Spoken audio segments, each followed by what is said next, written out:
Okay, we are live. So, good evening. Welcome to session 2 of the Masterwork of Nicholas Forby. If you haven't seen session 1 yet, then go away now and watch last week's stream. You can watch it in double speed if you want, and is what you'll get. So I don't recommend it. I am joined at the moment by Andy and Joker. Good evening. Joker wasn't here last week, but he will be joining the game at a relevant point. And in chat, I see Halakar, and there's Daniel in chat. Daniel. You're in the wrong place. You're in the wrong place, Daniel. Daniel, you know where you should be. We haven't got no story in with us yet. I can see he's online but inactive online, so there's every chance that he's still traveling. So give him a few minutes. They did say they'd see us here. So who else have we got with us in chat? I can see there's 4 people. There's Iman. There's Iman. Have fun. Yes, thank you, Iman. You two, be heroic. Don't let the nasty Saxius have his wicked way with you. Just don't. Where you know where you're going, Daniel. The link is in stream invites. Where it always is. And wind up your abacus while you're there. Yes. Yeah. Yes. Get it cranked. Plenty of clockwork.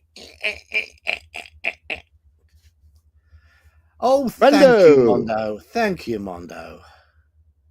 Ooh. Hell yes, it's Friday. Your Friday, work-wise, is equivalent to my Wednesday. I've still got 2 working days left. Just remember that. So think how you feel on a Wednesday night after being at work for 2 days, 3 days. Count, John. And just think, still 2 days left. I'm starting to feel a bit knackered. That's how I feel on a Friday night.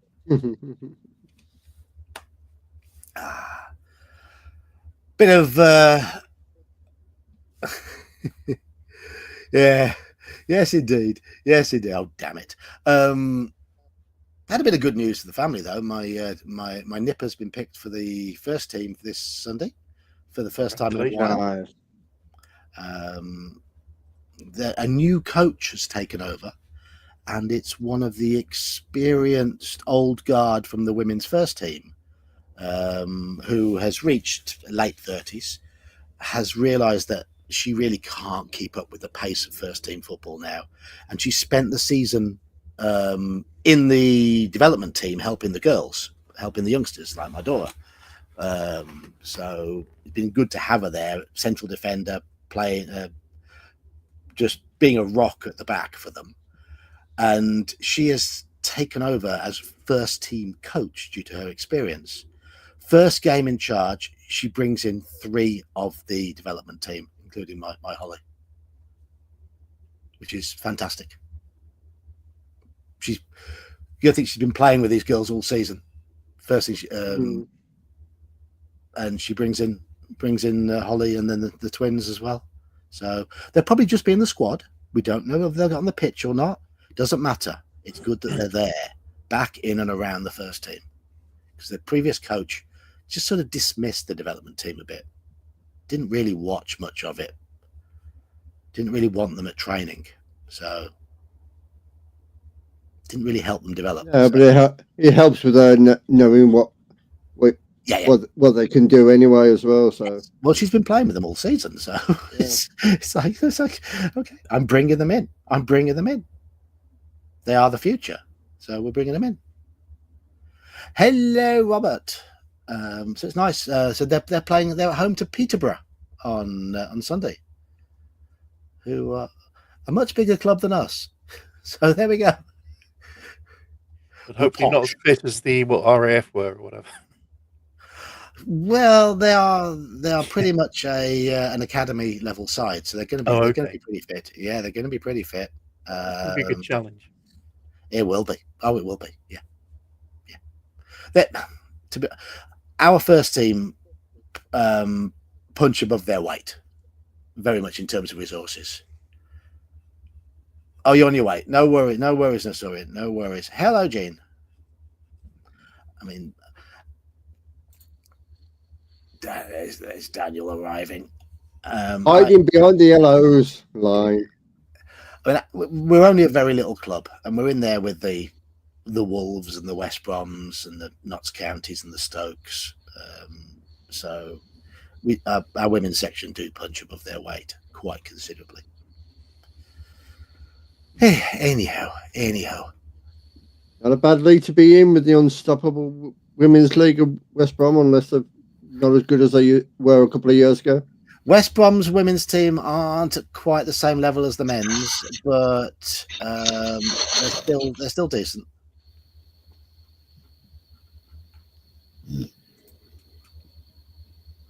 Right.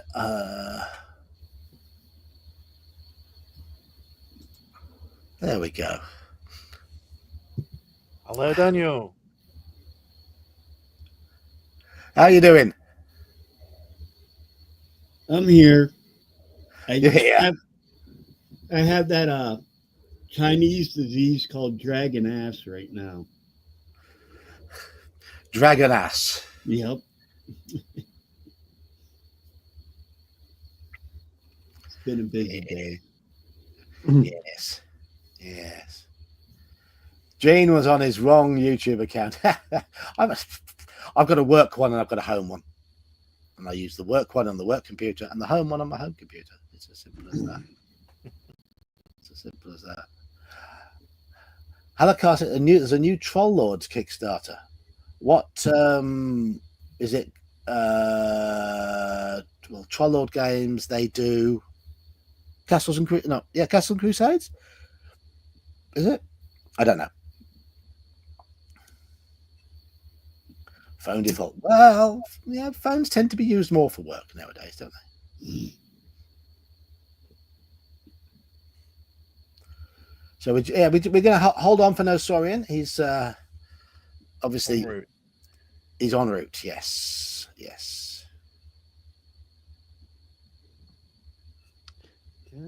Down the road of peace.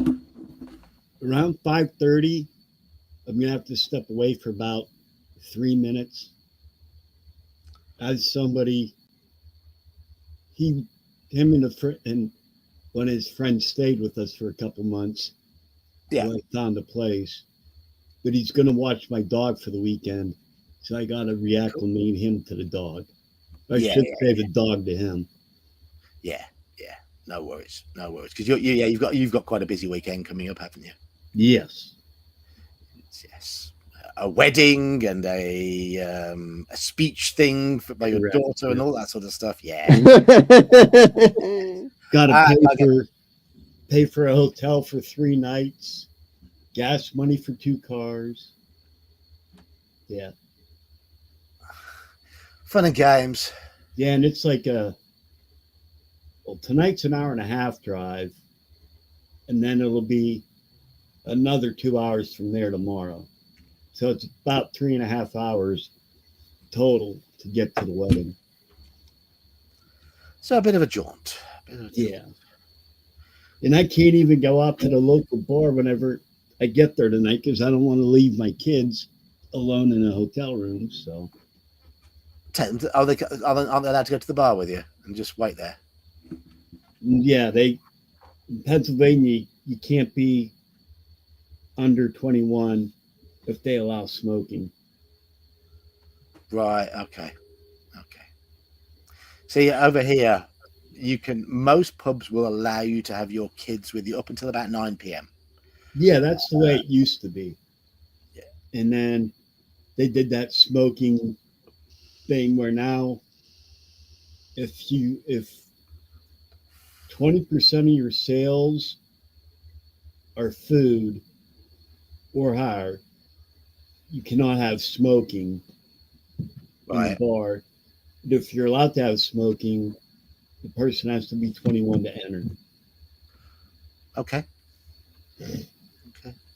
I suppose there's a bit of logic there, and I mean over here it's just a blanket smoking ban in pubs, which technically you have to be 21 to buy cigarettes. Anyhow, I think it's 21.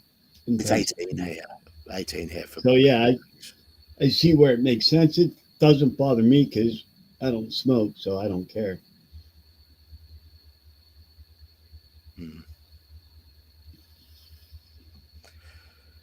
But no, the rules on drinking. Kids can have either 14 or 16. They're allowed to have a drink with a meal, as long as they've got their parents with them. You can only buy. They can only buy booze from the age of 18 or drink in a pub without parental supervision and be eating a meal from 18. Yeah, okay.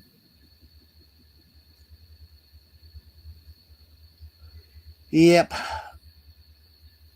Now, see, over here in the U.S., you can vote, you can go in the military and die for your country, but you can't go get a beer at a bar. Yeah. That's kind of here's a squad automatic weapon, but you can't go buy beer.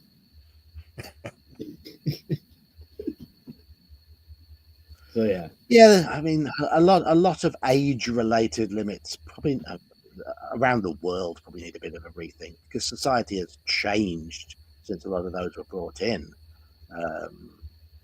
and there is a push to lower so many things at the moment in terms of when things become legal. But I would argue that these days, most young adults are less experienced with the realities of life. correct. Yep. So it's difficult. It's like difficult. Our driving age is 16. I really don't think a 16-year-old should be driving a 2-ton vehicle doing 60 miles an hour. Yeah. Over here, you can ride a motorbike from 16 as long as it's a moped, a very low-powered one. Yeah. And you can have a driving license from 17. Yeah. It's all bureaucracy. Yeah. No. And you can get married at 16 with parental consent. Correct. You don't need parental consent from 18. Correct. Yeah. Although any parent that would let their kid get married at 16, they have a screw loose too. Well, I can Sure. say, yeah. Again, that is due to societal changes as well, because I know kids are discovering certain sordid parts of the internet potentially at a fairly young age. Yeah. But That's a good way of putting it. in terms of relationships, they're arguably much more immature than they were when we were younger. Oh, yeah, exactly. So it's a weird thing. Society has changed so much in the last 20, 30 years. It's ridiculous. But, hey ho. Hey ho. Come on, no Saurian. We are waiting for you. Well, I suppose at least there's no state in America that you can get married at the age of 9 like you could in the 50s.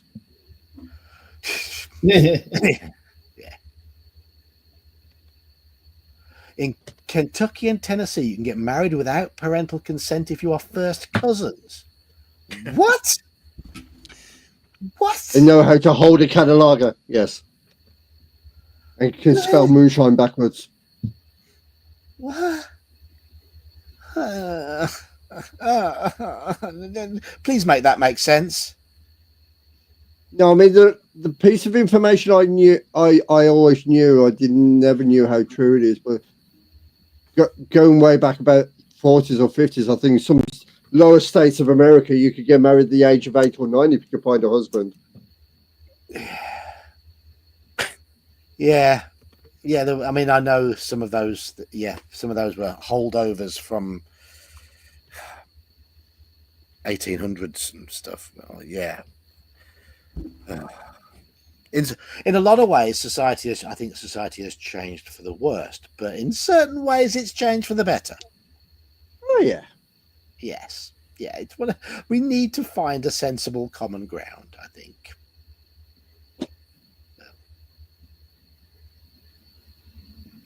Good luck with Terry's Orange running the country.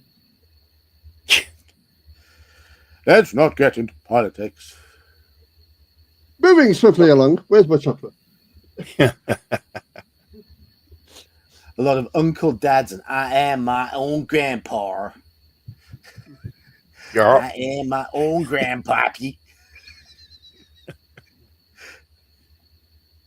I get my American learning from Jeff Dunham. That's all I need.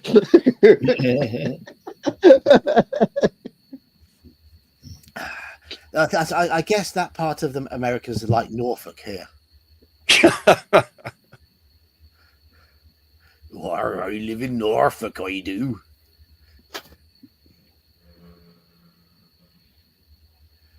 Yeah.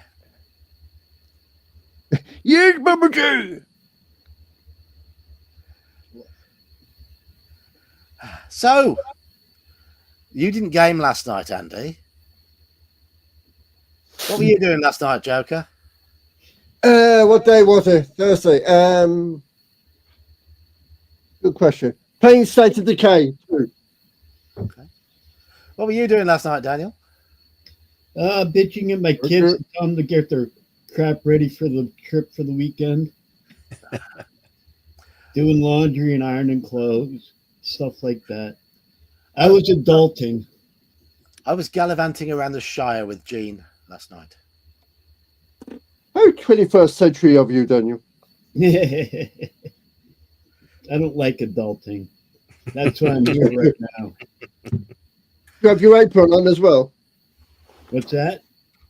Did you have your apron on as well? Not today, I don't.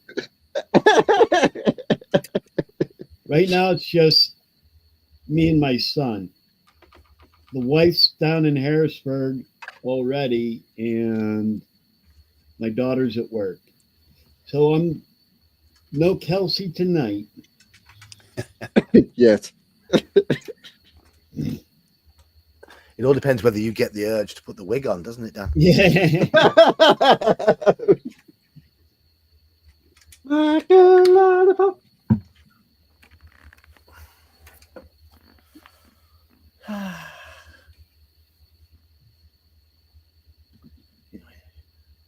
I'm guessing no Soren's probably making food because he turned up with food last time, didn't he? Mm-hmm.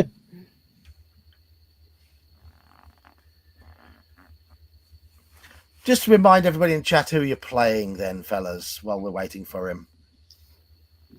And do a little recap of the first of last session as well, if you want. Well, I am playing Walter St. John Adams, horse breeder. I don't personally breed horses. The horses do it, but you know what I mean.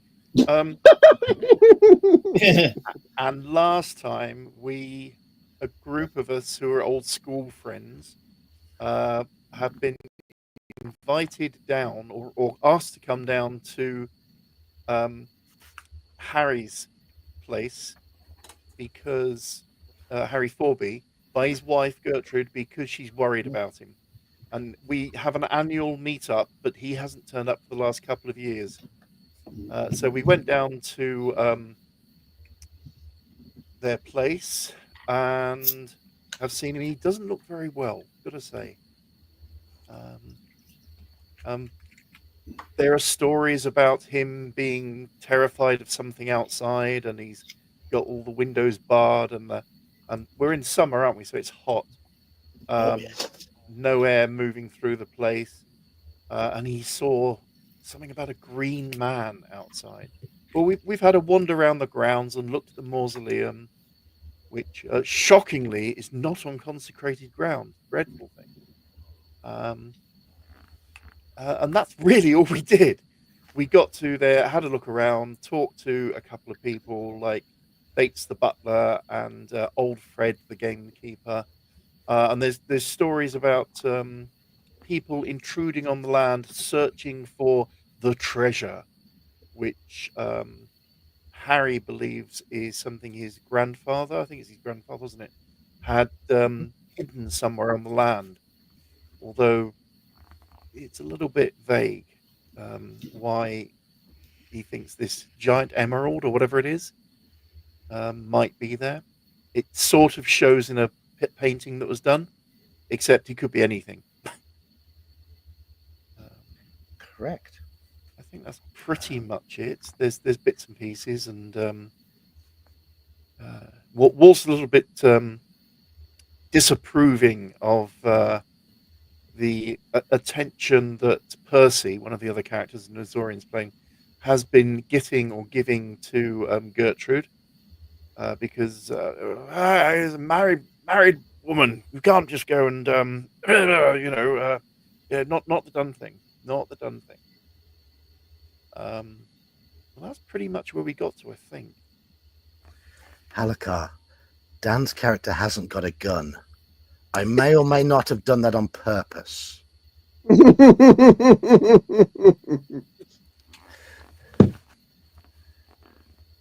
Nosorian's playing the part of Percy. Yeah. Who is a socialite, a man of means, well-travelled, quite dashing, quite outgoing, and Gertrude has taken a shine to him. His wife. Not the done thing.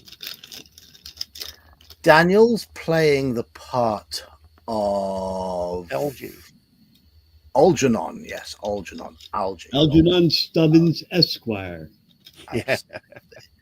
Who is a lawyer, quite an independent so-and-so, who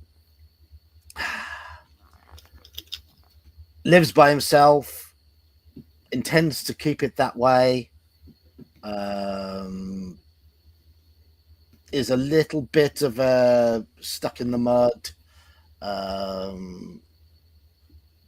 and I did put in his background that he is commonly the butt of jokes, and though he doesn't always understand that, because yeah, he's you did pick the group's autist, Dan.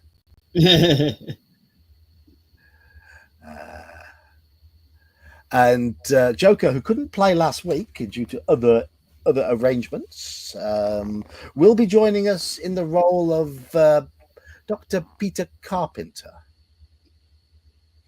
A very well-to-do surgeon.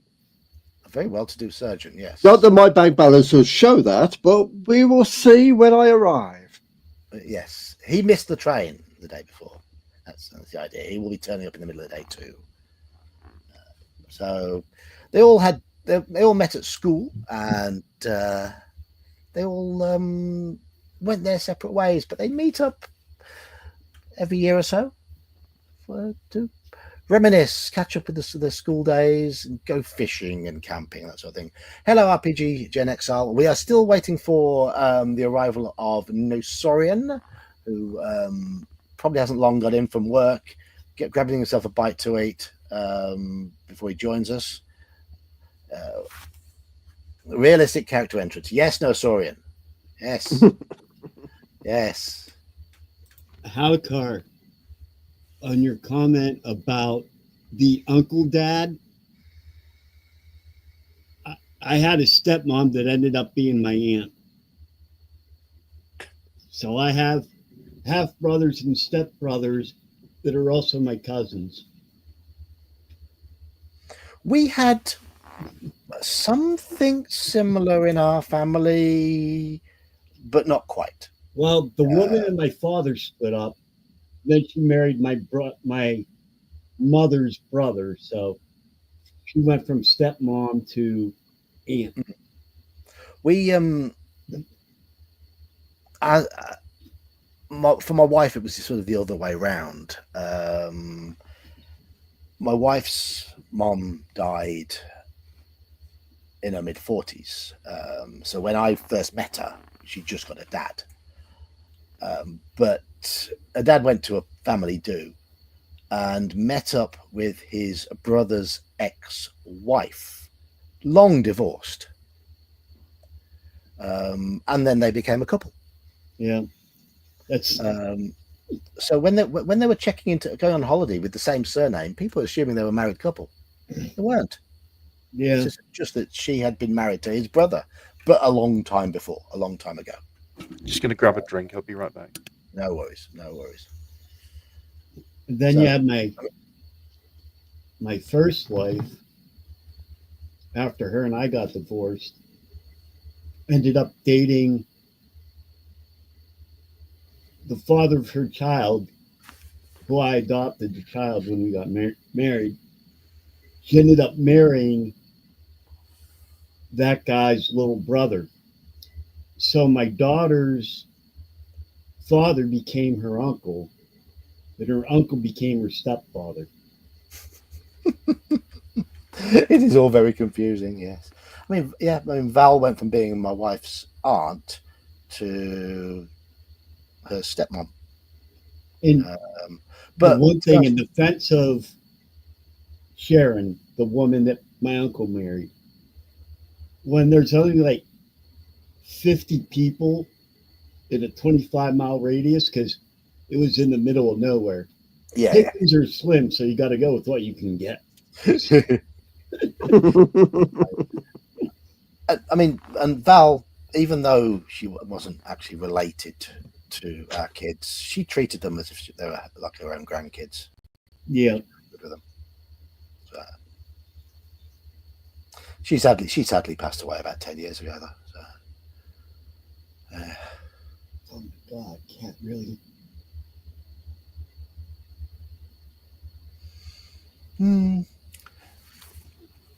And then we had a little family secret on my father's side as well, resurfaced.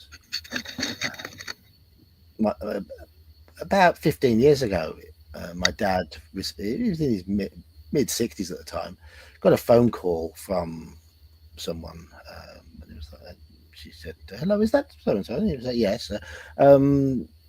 Was your father blah blah? Yes. Oh, good. I'm your half sister. That was a bit of a shock. It turned out that my granddad on my dad's side had an affair and had a child out of wedlock. And we worked out the time frame when it all happened, and it was around the time that my grandmother threw him out. And suddenly the penny dropped. Yep. And in her house, we never talked about him. If when we were kids, we were like,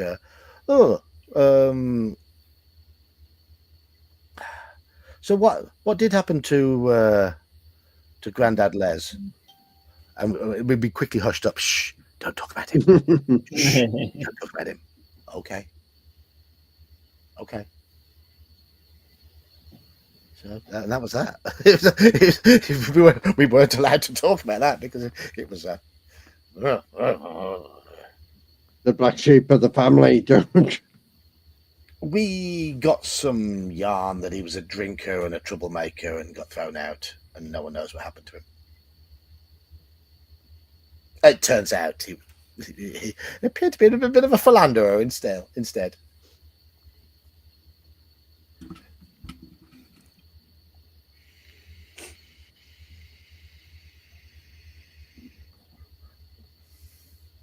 Come on, Angel. You want a break?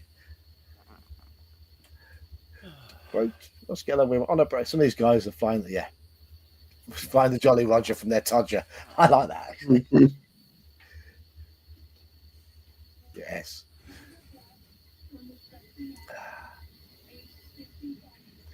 Doopy doo.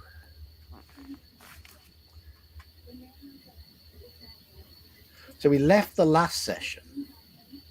You just finished your evening meal, hadn't you? You were just settling down in the library to have a little dig through this very messy part of the house. No real order to it. Okay.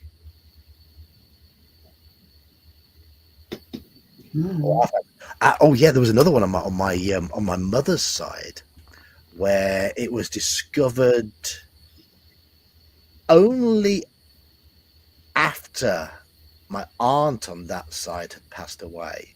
My grandmother, who was in her late 80s at this point and really sort of not as with it as she had been, blurted out in front of my aunt's kids that the woman they believed to be their grandmother was actually their great grandmother, and one of the women who they referred to as an aunt was actually their mother. Yeah. Was actually their grandmother. Sorry, because You can hear the sound of banjos going on with this. yeah, it was my auntie Tess on that side had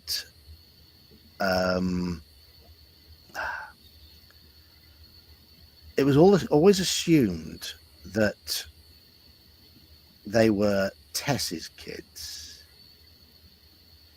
Well, no, they were Tess's kids. Sorry, it was always assumed that Tess was the youngest of the sisters, but no, she was actually the daughter of the eldest sister. And that was that was hidden by the family for years and years and years.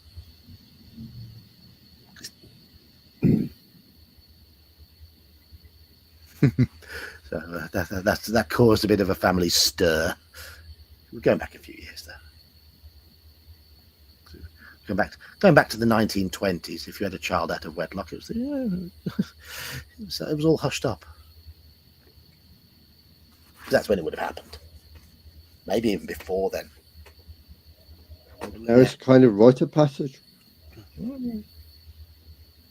I'm trying to think when Tess would have been born. Grandmother was born in 1912. Tess was always brought up as the next youngest.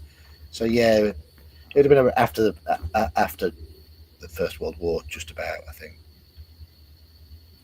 About 1920-ish. Yeah.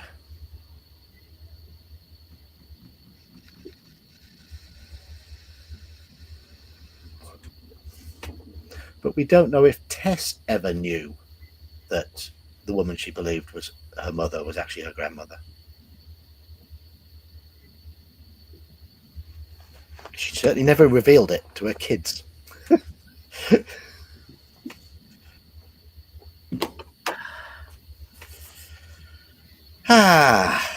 Any skeletons in your families you can discuss?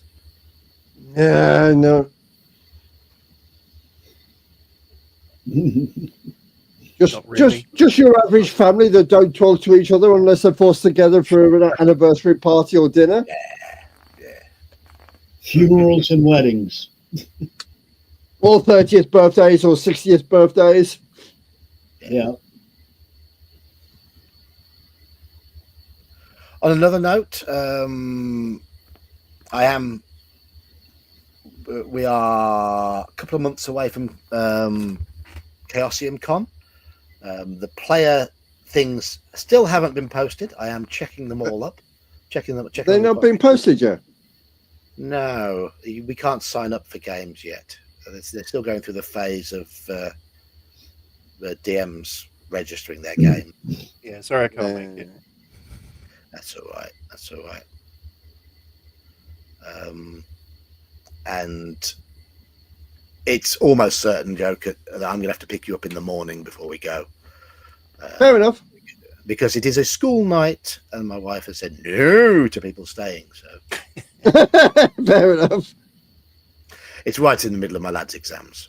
That's something I didn't consider. Oh, even more so, yeah. So yeah. Yep. That mean Iman's got to drive all the way down in the morning himself as well. I need to tell him. Ouch! I need to tell him that. Yeah. Ouch! Ouch! At least he can have a sleep in Mike's car because Mike will be driving. Oh God! Ouch! As long as he brings a sausage from Mike, that'll be all right. Wrapped Wrapped in a cabbage. One for each hand this I time. can't see Iman bringing a sausage. Well, it depends. Sausage. Depends what sort of sausage it is, really. Okay. If it's a beef sausage, yes. I do hope Iman brings more of his mum's cooking, though. Last year, he presented me with this big bag of his mum's cooking when he came down for UK Games Expo. And damn, it was good. Oh, yes. That'd be Friday's dinner sorted. There was a lamb curry, and the lamb just fell off the bone. And it was proper lamb. And there was a biryani as well. That was a lamb biryani as well. Biryani is supposed to be a little bit dry. Oh no, this wasn't. This was delicious. This was absolutely delicious. Homemade samosas. I'm feeling some of them. Yes. Yes. Go on, Iman's mum. Do the honours again. No, how the car. I haven't shot anybody yet. No, because your character hasn't got a gun. We're gonna have to remedy that. I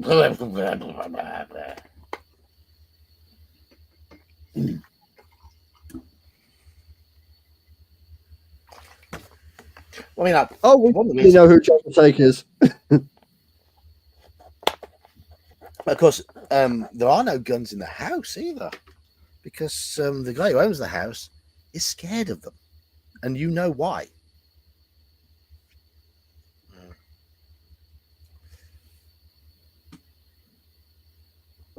And that's all written into the adventure. That's all part of the adventure. Okay. I haven't made all that up just to annoy Daniel. But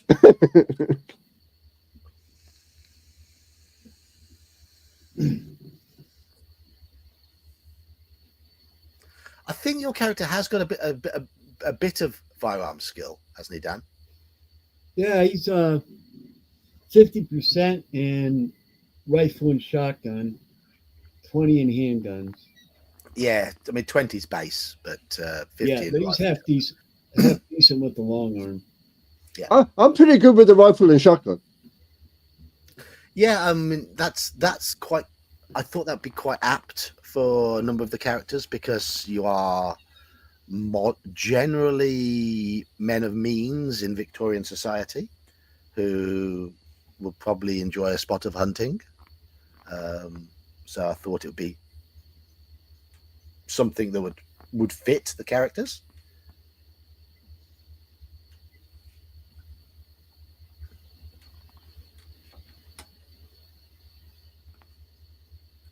Do you say generally men of means?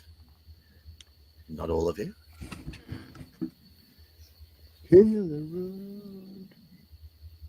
So I'm probably more likely to put my pinks on and go out with the local hunt. Yes. You because you're a horsey type. Oh yes. You You're a horsey type. you'd be doing fox hunting, wouldn't you? Yep. You have riding skill. Yeah.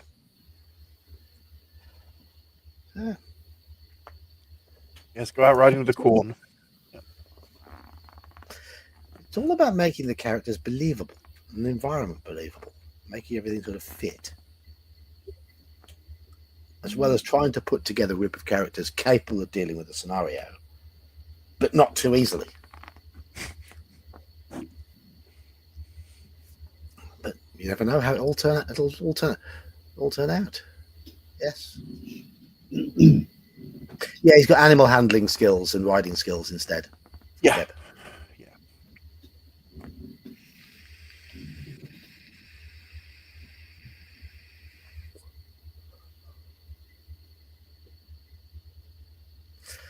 Ah.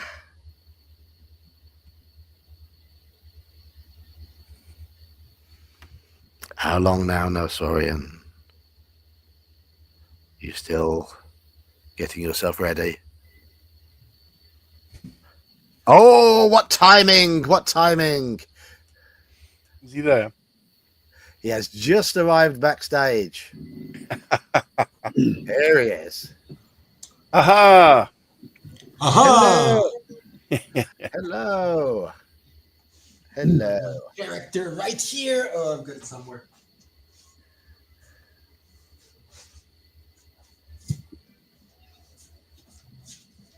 Oh, I'm sorry. That took longer than I expected.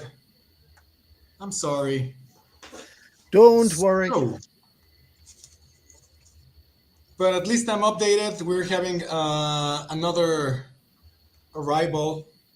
Yes. Yes. And we've had a recap already of the session, and I've already sort of explained what all the characters are and whatever. So we can pretty much dive straight into where we left off, which was after the evening meal on the first day there. You've been shown around the house by Bates, the butler. You then were shown around the grounds by John, Gertrude's brother. And then you had an evening meal. And we met old Fred. You met old Fred, yes. And you're settling down now with cigars and a nice drinky poos in the house library. I will give you another description of the library just to remind you. Yes, I need to. What was it? Roll 20, Owlbear. Albert. Okay. Only it's the other server. Owlbear Rodeo. The Mousy Fan. Mousy fan, yes. There it is. Oh no. Mousy fan, not to be confused with mousy tongue. Sorry, dad joke.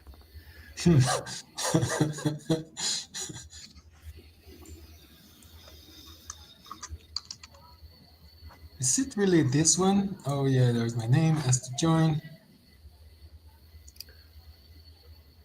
And I've got a message up saying somebody wants to join the room. Admit. There we go.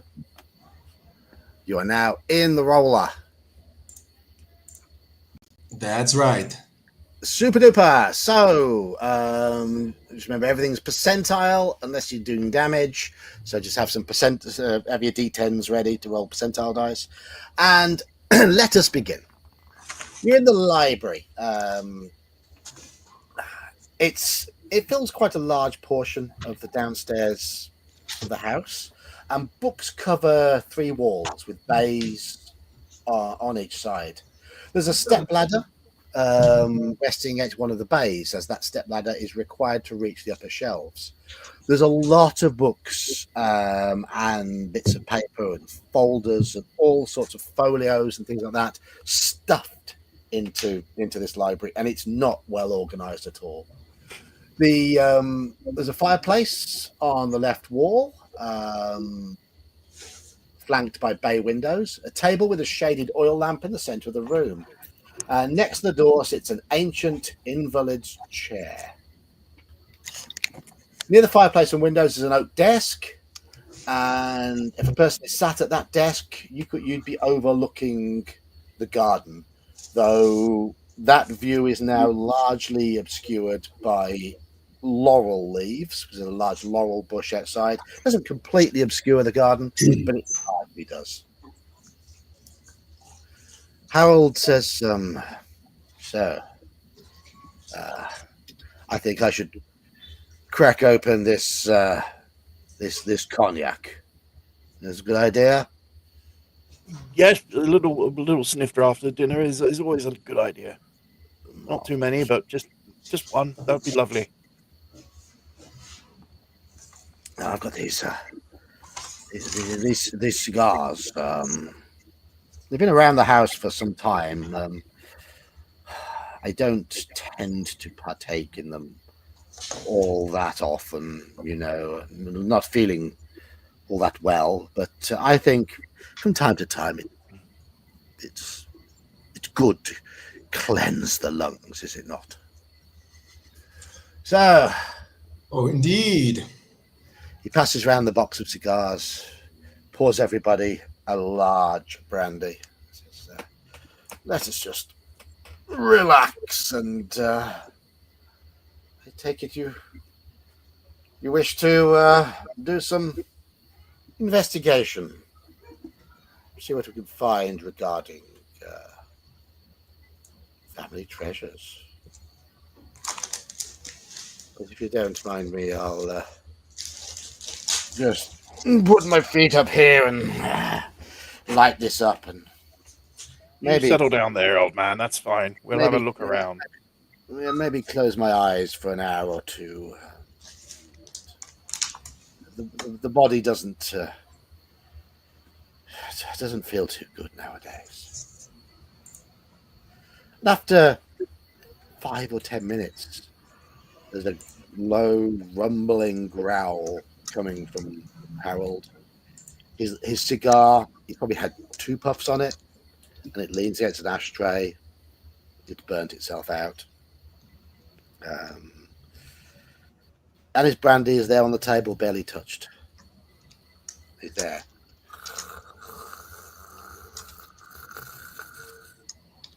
Well, I suppose speaking reasonably quietly so that not disturbing the old boy.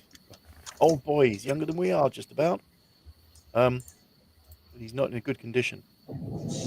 I wonder if there's anything in here that's actually useful. I mean, it might be a problem finding it. There's no sort of order to the books, is there?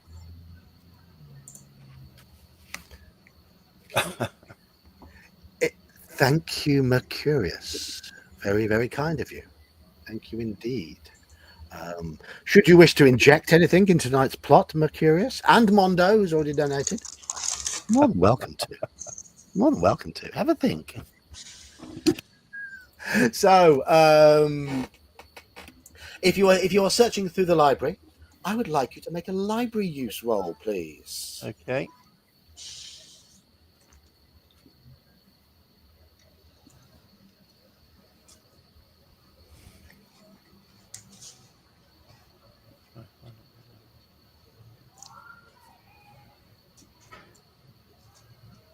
Oh, that would be a fail. Yeah, I mean, this is a mess. I feel it's going to take a while to really get your head around it. If there is any order to it at all. You work out the general layout. One of the walls is largely dedicated to older books, and looks to be sort of stuff that's like 50, 60 years old, maybe even older. The middle wall is things from the mid 19th century, and the nearest wall, near where Harold is sat, is newer.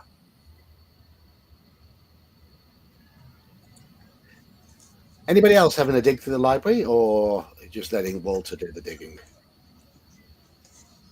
I'll take a look. I'm pretty good at library stuff. Maybe you can make sense of this. I'm afraid I can't. My library use is 65. And you just rolled a 39. I haven't rolled anything. Oh, Trying to get on to Albert.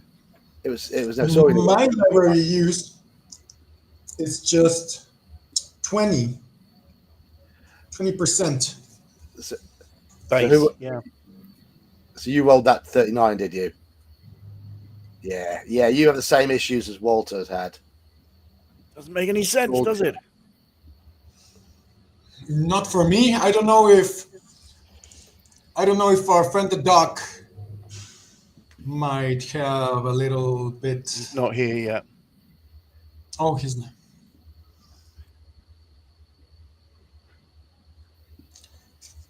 No, this ain't my subject.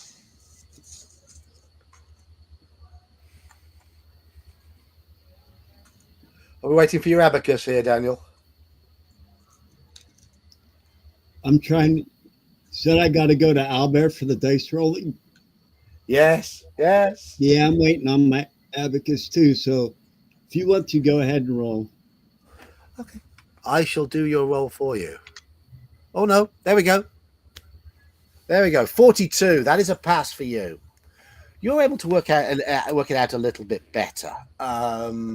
The oldest collection is Nicholas's stuff, the grandfather, and tends to concentrate more on the classics, the history of architecture, art, and sculpture. You find he had a rather unhealthy interest in ancient occult beliefs, and there's books written that talk about how they dealt, how the Celts, for example, dealt with the ideas of death and resurrection.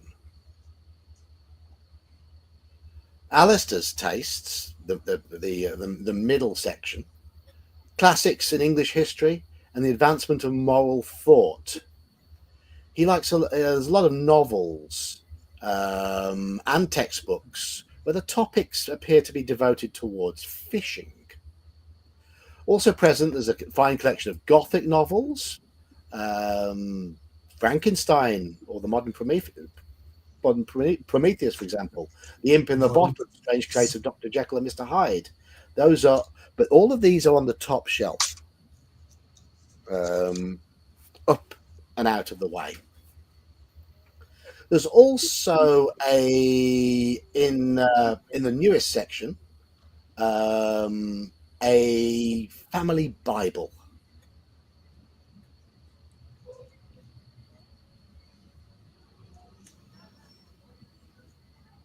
Okay. Let's check it out. People tend to make notes over their Yeah, Bibles. you might find some juicy stuff in that. You find a family tree written on the inside front page, and it gives dates. It says Nicholas Forby, 1785 to 1852. He married Alison Sperring, who lived from 1800 to 1861.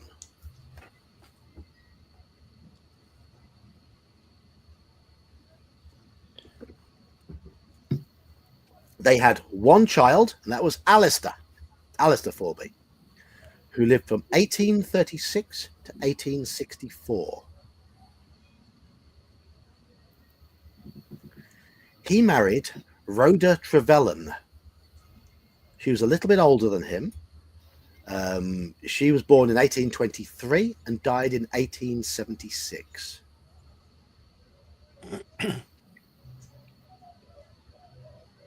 And then you have Harold being born in 1860. And he married Gertrude Medler, who was born in 1862. And in 1881, they had a child called George. George, of course.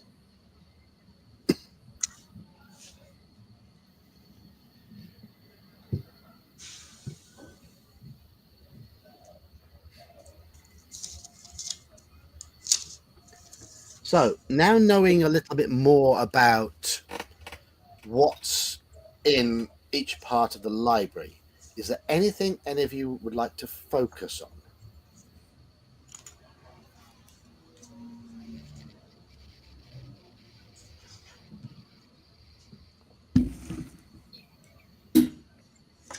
is there any like history of the property or anything like that? Like general construction or building updates? You are able to find that the house was built around the time of the Reformation. Thus, the house is older than it now looks. It's obviously been refurbished, redone over the years. So it is an old building.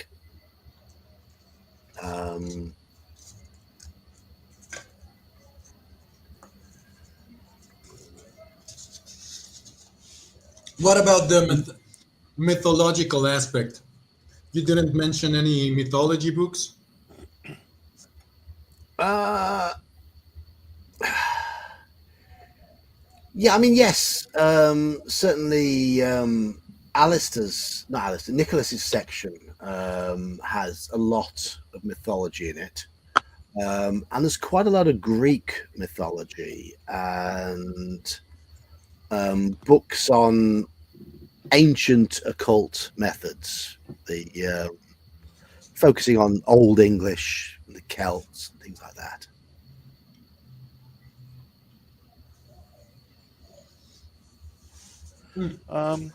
So it looks, I mean, you're focusing here on Nicholas's shelves by the sound of things.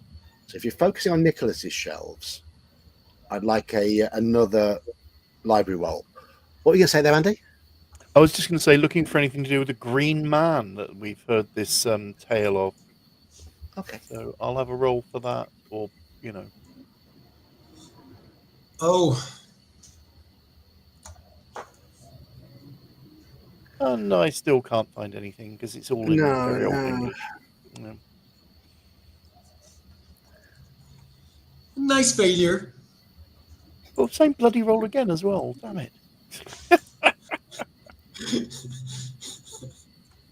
So, Daniel, would you like to make another roll? Oh, I forgot the roll percentage. Roll 210. Well, there was a 60. There's a 66. I've just seen rolled there. If you I guess it wouldn't matter. It's the same number no matter what. If you spend 1 point of luck, do you want to spend 1 point of luck to make it a pass? Yes. Okay. Oh, no. I'm saving my luck. Well, Daniel, he only missed the roll by 1, so Yeah. So, in Nicholas's section, you do find some oversized books, folios that Nicholas has put together. There are a dozen of them, divided into periods of his life. So, and it's they're notes that he has gathered about his work, about his experiences. It's almost like a diary, but there's all sorts of little drawings and sketches and all sorts in there, all tucked in, where he's documented general goings on. It's going to take you pretty much the rest of the evening to dig through these now you've discovered them. Do you want me to have a read through, old man? Looks like you've got several big ones there.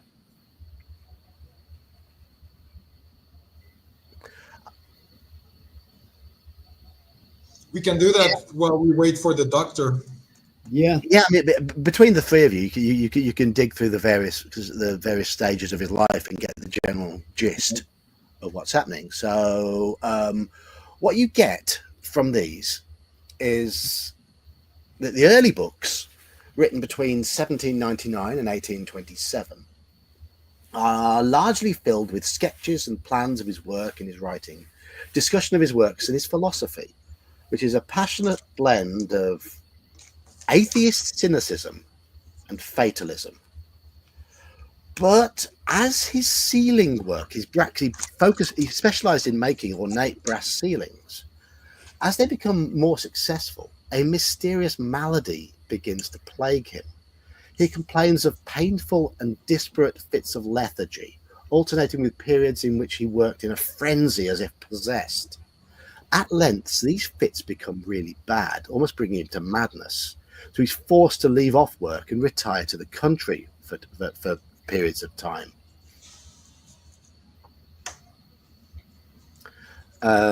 So it looks like he was really struggling with his work, either working at intense pace or not at all. The middle books are sketches and notes again, 1827 to 1835 being the middle period. Nicholas and his wife, Alison, and his manservant Baines live quietly at Forby House. Nicholas partly recovers his health, and then a friend, an artist called Christopher Lehman, starts being a frequent visitor. Nicholas transfers his sealing alloy techniques to bronze, where there were other techniques beforehand, and he creates many statues using a casting pit at the back of the house.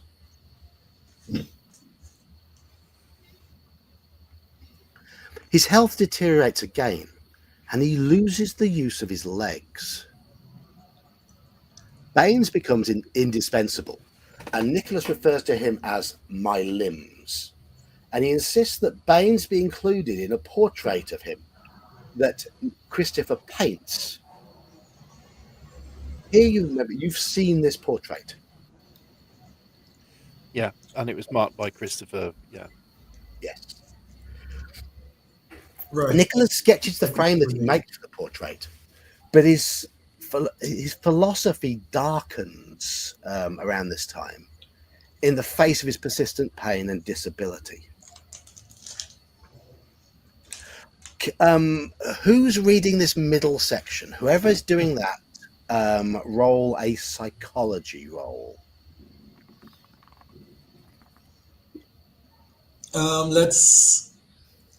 I would step aside and let either Walter or the Probably lawyer. me, due to library use and my high education and Probably. law skills.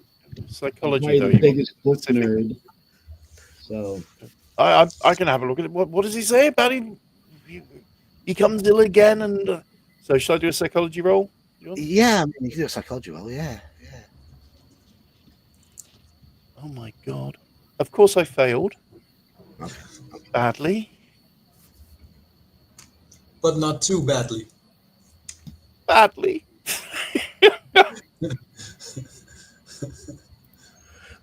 You can't make out his reasoning for it, but he does mention that he discovers a secret passage in the house, and he uses it to spy on members of his household. But he says that he learns nothing to confirm any suspicions he might have. But you can't pick up on what he's suspicious of. A secret passage, you say? Yes. Well, this is the first inkling I get about why Harry would want all the windows closed and no light in the house. But Do you he think it was could be saying that he related? saw something outside. Maybe he fears someone is watching through this secret passage. It would be nice if he spoke about it, but he won't speak of it, will he? And I know No. he's snoring at the moment, but that's not the point. He just won't talk about it. Whatever it was that frightened him. Yes, well, we established that we will have to figure things out ourselves. He seems reticent about speaking on several subjects.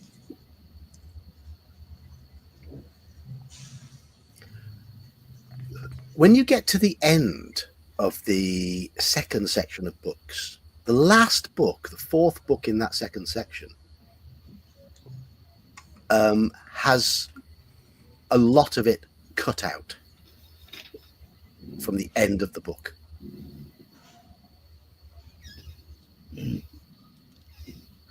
And it doesn't look like they've been torn. It looks like the pages have been cut.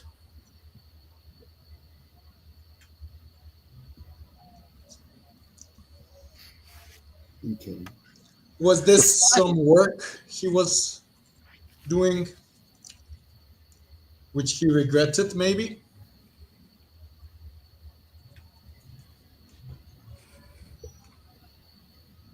Could be, yeah.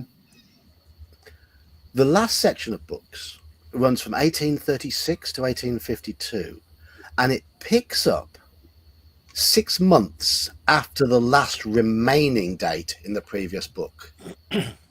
So there's 6 months missing. Nicholas records that he's just recovered from an illness that brought him close to death or madness, and he pays tribute to Baines for having rescued him from the pit of hell by his constancy and readiness of action in my time of need. Very shortly after these books recommence, Alistair is born. The statue of Icarus now stands on the front lawn, and the casting pit in which he made his bronze has now been filled in at the back of the house. Do you think Nicholas fancied himself some sort of Daedalus and his son some sort of Icarus? I might explain. I mean, that statue outside is rather bally odd, isn't it? Strange subject. Very strange. In his final year, Nicholas turns his attention to creating the mausoleum. The books referring to the mausoleum are filled with increasingly grotesque and irreligious sketches, and it looks like he becomes obsessed with the concepts of pain and death. Work on the mausoleum occupies him until he weakens and can no longer leave his bed. And the final pages of the book are covered with sketches of works he didn't live to create. On the last night of his life, he wrote, "I am tired of life, yet life will not quit me. The hot passions of my youth seem so vast, so distant, as if the deeds of another man. Christopher, I long to see you again. I must have death." Written beneath this, in a heavy, clumsy, irregular hand that differs entirely from Nicholas Forby's own, is the following: "Did I solicit thee from darkness to promote me?"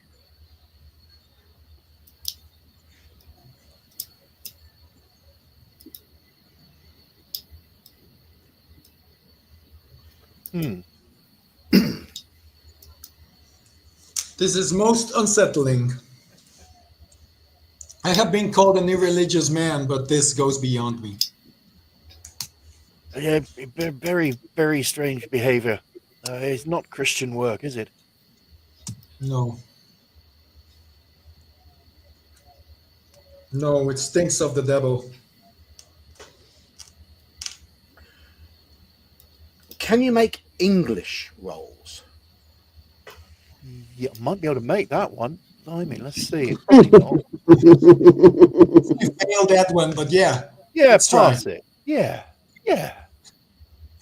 Okay. So some other things you pick up from these later books. There's no mention in these later books of Christopher Lehman, save on that very last page. So some event, unrecorded, apparently broke the friendship.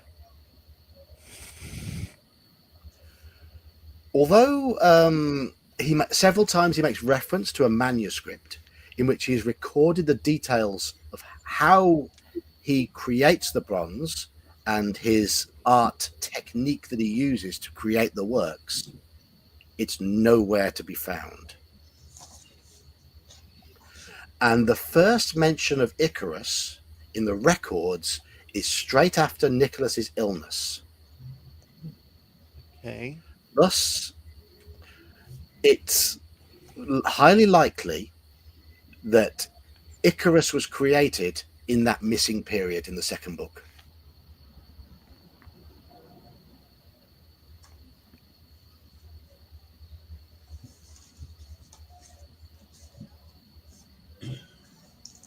Can I use Right. my Sorry. occult skill Sorry. in Just any to way? clarify, the Yeah. mention of Icarus, because he was ill, which is why he had to leave his work and live in the country, which is the first book. Yes.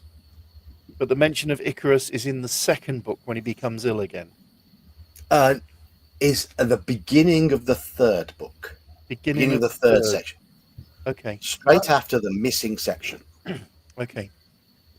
After he recovered from the illness, right? Yeah, yeah. Thanks to Baines. No, he, yes.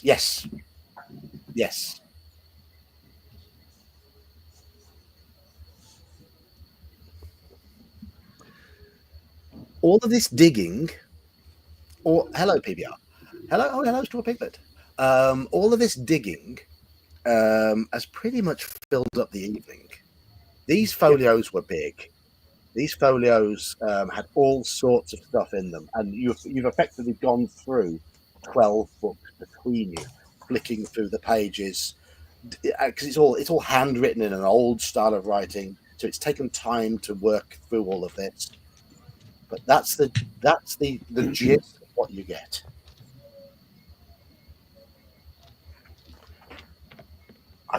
There is a handout which details some of what I've just said. Okay. So I will post that into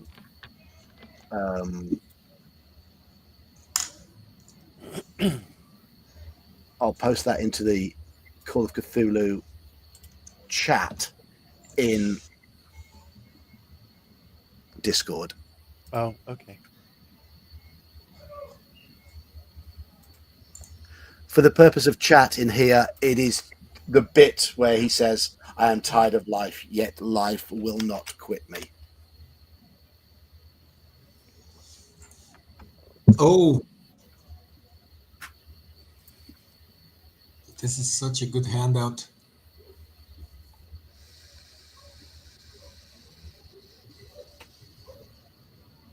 Okay. Right.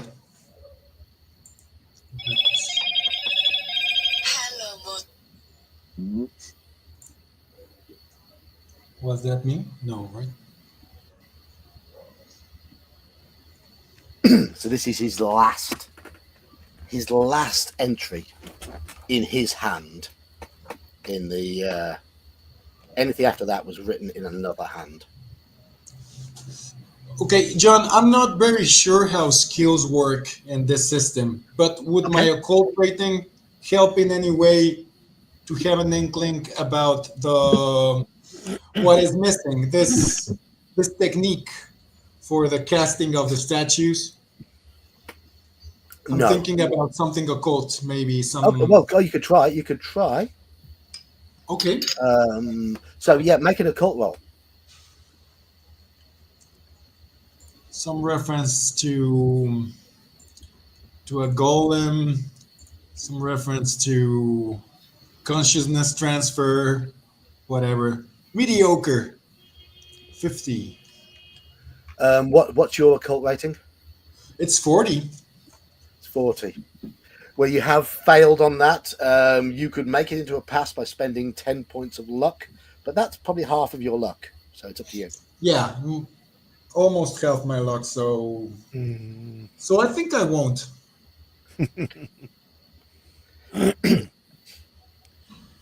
Yeah. I mean,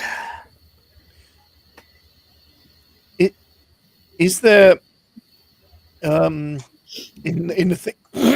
Excuse me. There's not a painting of Christopher, is there? I mean, you could have a look around the house. because we've seen the painting by him, which is the one Yeah. that's mentioned. But I just wondered what he looked like. That was all. If there was something in the folios, or maybe there's a painting of them together, or something like that. Christopher Lehman.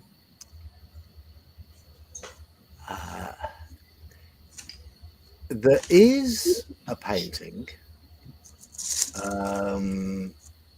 and let me have a little look. What I want to see is if there's a picture of Elton, or even with Harry.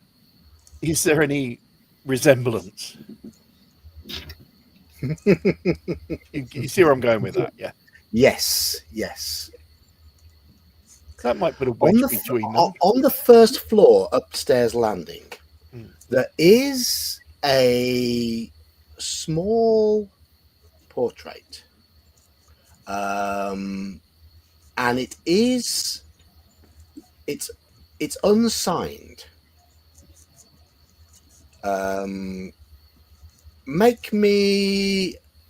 Anyone examining this portrait, it's a halved idea roll, which is half your education, or anthropology. I'll go for the hard Oh idea. man, I rolled a 99. I've got anthropology, but how about 04 for half my education? oh, that Okay. that's a good This one. Extreme success. Yes. Knowing what you're looking for, this is a picture of a handsome, yellow-haired man, probably in his late 20s or early 30s. And yes, he bears more resemblance to Harry than the individual in the portrait of Nicholas did. Right. That's why you're a breeder, Walter. Yeah. Oh dear. Oh, this is not good. I This is think not we've good. uncovered a family secret here, and it's the worst sort. I mean, family is everything, and it seems like there was a certain amount of how should I put it, philandering. So, I'm not the psychologist, you know. Do you think Harry already knows?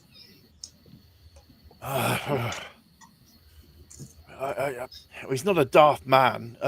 One would think that. Is this the sort of thing that the family could keep hidden? I'm not sure it is.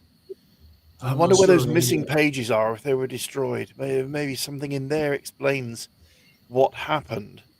Well, I can guess what happened, but you see what I mean. Yeah. Yes. Yes, I can. Strange that Gertrude would act this way. You could say it runs in the family. Well, yes.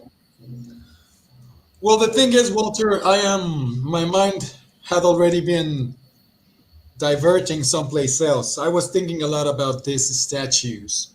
There's something about the statues, the make of the statues, the methods that were used. There's something about them, But isn't there? yes, And but the I way have no he, idea where that could lead.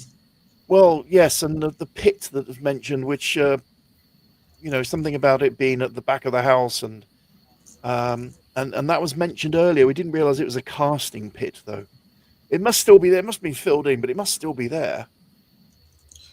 You think we ought to check it out?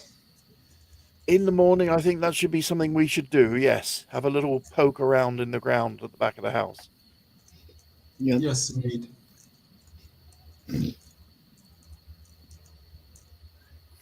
Okay, so you're up on the first floor landing looking at this painting. You hear from downstairs, followed by a crash. What was that? Hello? Hurry downstairs.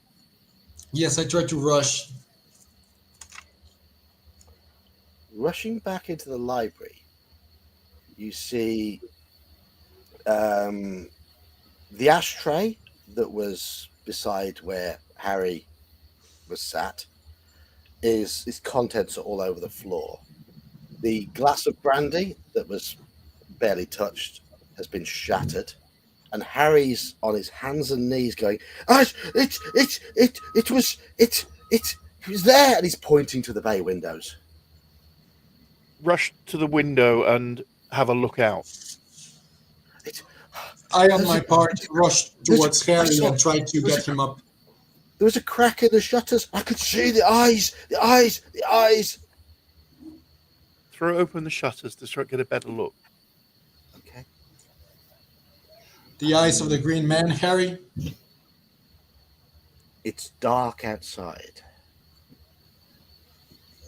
It's a clear night though, and the stars and the moon illuminate the silhouette of a figure slightly larger than human sized, and you can make out from the silhouette that it has what look maybe like branches coming from it, possibly leaves. It's hard to make out. It's moving, and it's moving quickly away from you towards a wooded area of the grounds. That doesn't look right. There is a figure there, look. I suppose I drop Harry and rush towards the window. Yes, you're able to see this figure disappearing into the woodland. I try to rush towards it. It's outside. Oh, we're not right. We're not outside. No, we're in the library again, looking through the window. I would need to jump through the window. Yeah. The window's all locked. As are the doors and everything else, aren't they? That's what he does. Yes. So it looks like a swamp thing. God, what is it? Who is it? I suppose this is the Green Man. Yes, I suppose it is. Was it someone trying to play a joke on him? Harry, it's gone. Whoever it is gone. Don't worry. I told you. I was not making it up. You're not, man, no. No, you are not making it up, but perhaps he is. It's someone playing a joke, man. It's a dreadful thing, but it's someone playing a joke. Why would they do that to you, though? Who would that be, Harry? They wouldn't. Nobody would do that. Why would they do? Nobody would do that. It's the legend. It's the legend. It's the thing of legend. Legend, Harry. The Green Man. What? Tell us about it, please. What does the legend say? The legends of the land say that a green man stalks the woods, stalks the grounds, stalks me. With what purpose, Harry? I don't know. I don't know. Is this why my father shot himself? Was he also being tormented by this green man? Why? What does that mean, Harry?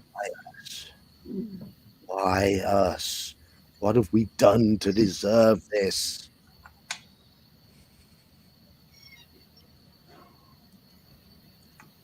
Have you been thinking about that, Harry? About doing yourself in? No, not. Good. No. I can't say. I don't know. Look.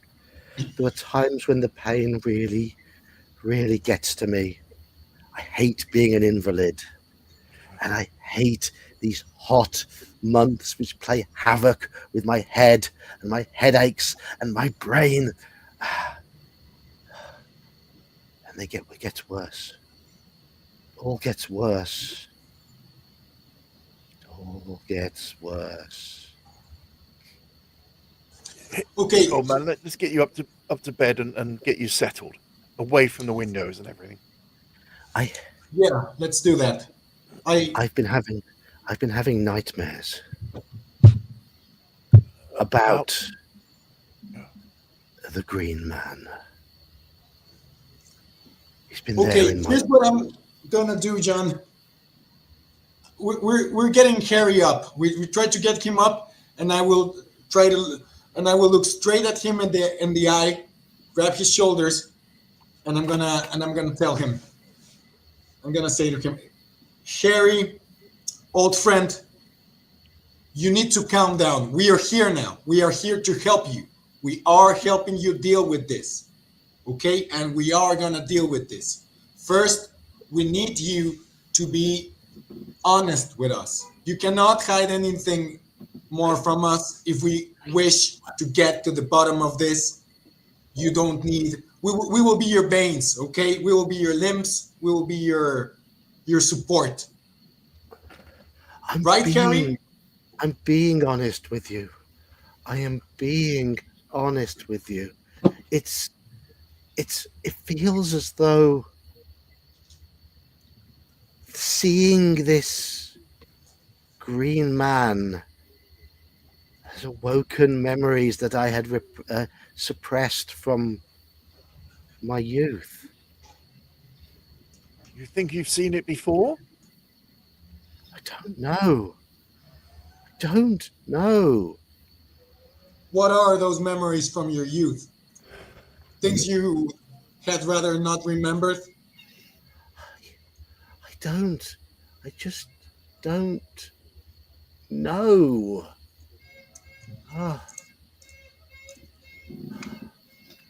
I mean, John, have we ascertained, is he on any medication, anything to help him sleep at night or anything like that? He's been taking opiates. He has, hasn't he? That's true. Yes. Yeah. Okay. Did I? It's all round. I believe it's in my mind that did my father get driven to suicide by these visions, the visions I'm having? Did I see it? Did I see it happen? I don't know. All I know is in my dreams I see it.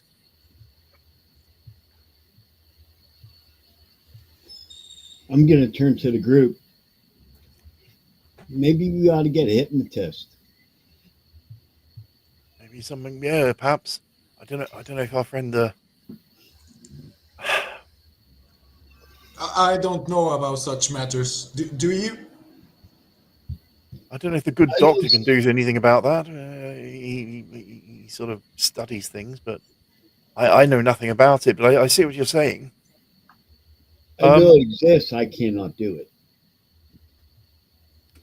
Oh. Having now we sort of got a gleaning of reading through the journals, the folios and that. Mm-hmm. Does the sickness that Nicholas have sound like what Harry's going through? Physically, if not mentally. It's got similarities. Yeah. And what about his father? I mean, we know he shot himself, but I don't know what we know about him and how he was. Not a massive amount yet. Okay. You were only able to go through the oldest part of the library tonight. Okay. There are 2 sections you've not really studied yet. So there may be journals and things in the other bits. Okay. But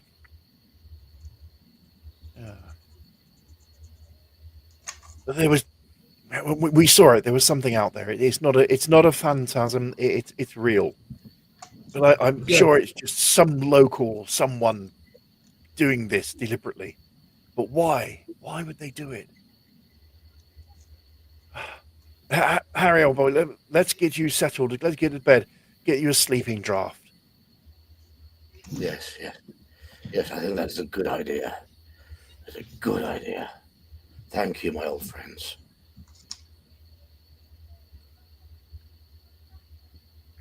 He's very unsteady on his feet as you help him out. Give him the drink and lead him up to his room. And he's sweating profusely. It's a hot, humid evening.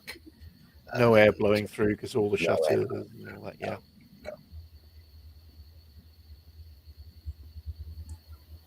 The shutters, John. Oh, I'm sorry, Harry. John is the son-in-law.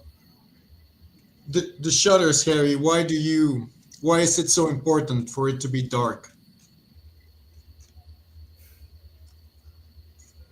So it can't get in, I suppose. Yes. Yes. I fear it's coming for me. I fear it came for my father. And maybe my grandfather too.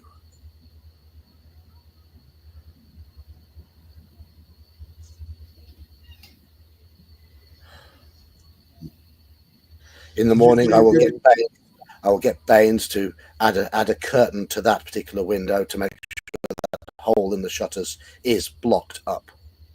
Yes. Yes. Certainly, Harry.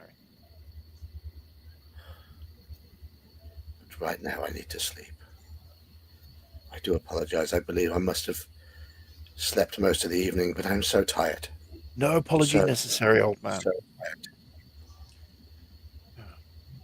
We're here for you. Thank you.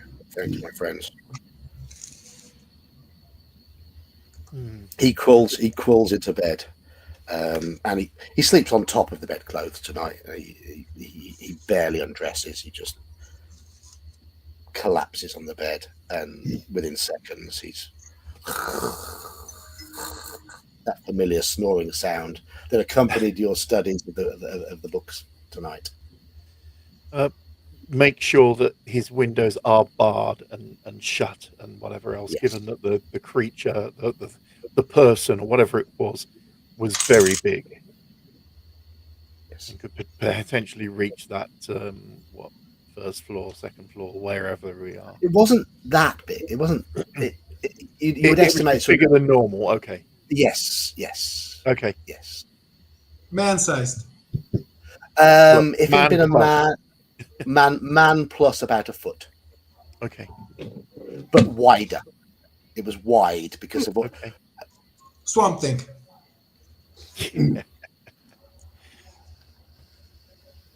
I forgot to ask him about the secret passage, Walter. I'm I'm starting not to sure he's believe in his someone right might mind be about hiding it. somewhere. Maybe Barnes knows.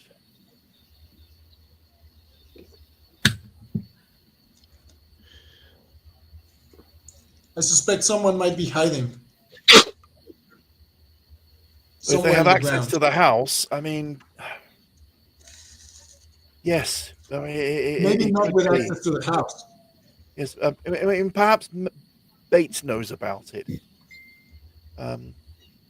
He's been here many years, so we can ask him. But anyway, he's asleep now. Let's leave him. Let's go back downstairs to the library, have a little chat about this. Okay. So you head back down to the library. Brandy lies on the pool of brandy on the floor. There's ash on the floor. There's a barely smoked cigar in amongst the shattered pieces of ashtray and glass. The brandy spilled. Yes.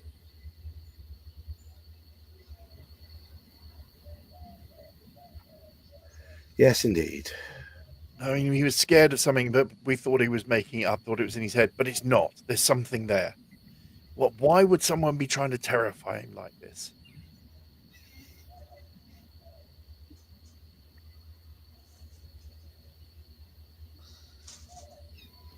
let's see if we can find that secret passage.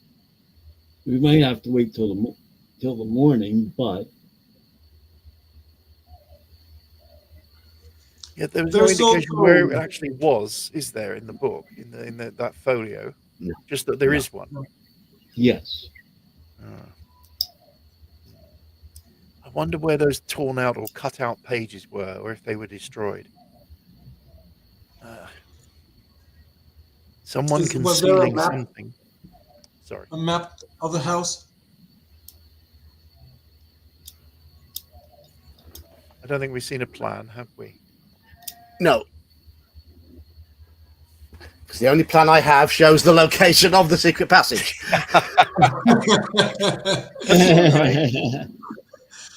We're looking for one in the, is there something in the desk drawers or in the filed somewhere that would be the plans of the house or things like that? That's what we're looking for, rather than your secret map. Yes. Okay.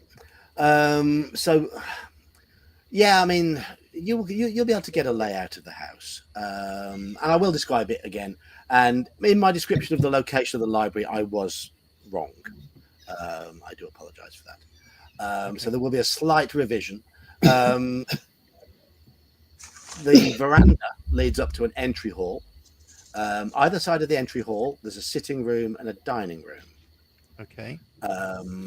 Beyond the entry hall leads into an area with a bathroom, various closets, servants' quarters, a morning room, and the kitchen and pantry. Okay.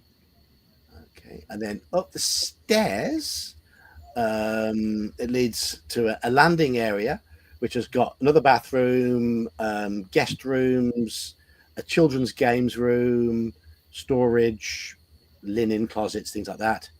So there's a total of 3 guest rooms, of which you're staying in 2 of them. Yeah. Moving around the landing, there's a larger bathroom, and then you get a line of 3 bedrooms. Harry's master bedroom, Gertrude's also large bedroom, and then a smaller child's bedroom. Oh, no one And else the- came running at the crash and the shout or whatever. No. And the library is in the center of the upper floor, right in the center. Oh. The bedrooms are to the left of it. The guest rooms are are ahead and to the right-hand side. But the entryway to the library is away from the bedrooms.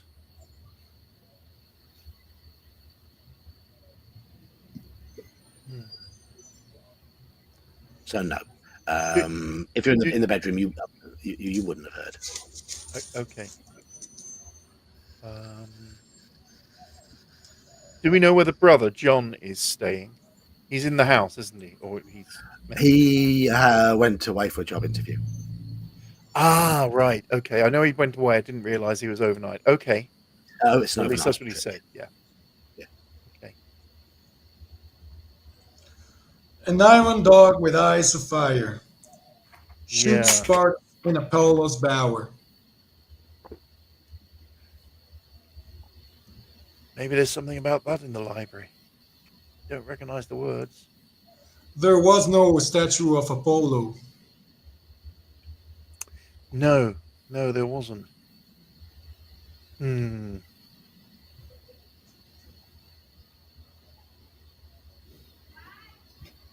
All right, guys, I'll be back in a few moments. Okay. Okay.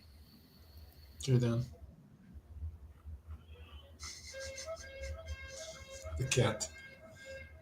I suppose pick up the broken glass and that just to get it out the way and Okay. stack it somewhere. I don't know about these things, Walter. I am not. I don't feel like the man for this. If we really want to look for that passage, I have a hunch that the entrance might be right here in the library. It would seem to make some sort of sense, wouldn't it? Good access to everything else, overlooking Yes. the other rooms.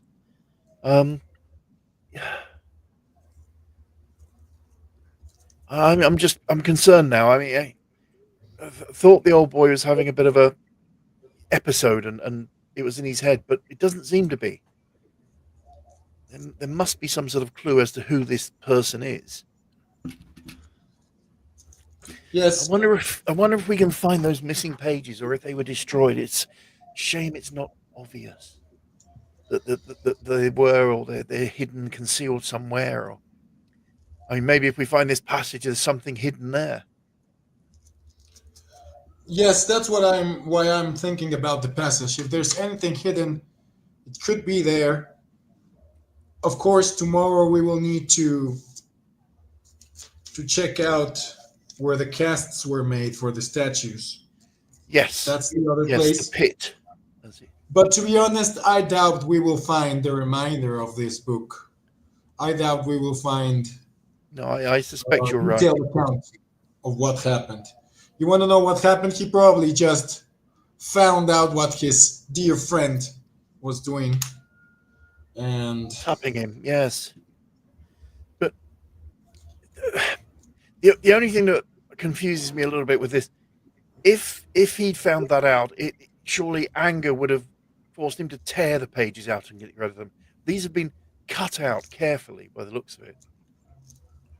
Yes, at first I had thought that it would be some sort of the occult.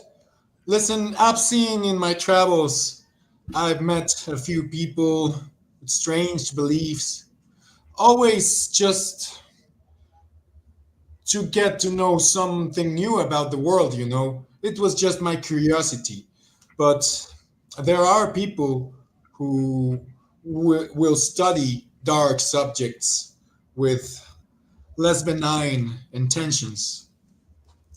That's why I feel there might be something of the statues. Gives The a other shiver down idea, the spine, doesn't it? yes, the other idea I had right now was, what if this layman character, Christopher, and his descendancy running through the family was the real reason for all of this? Maybe Christopher was aggravated, maybe he ran away, maybe he was murdered, maybe his family went looking for him. Maybe, yes. I mean, is someone or something trying to take revenge for something? Only the thing is, revenge on who? His own offspring? No. Yes. Yes, it doesn't make much sense. It's very, very peculiar.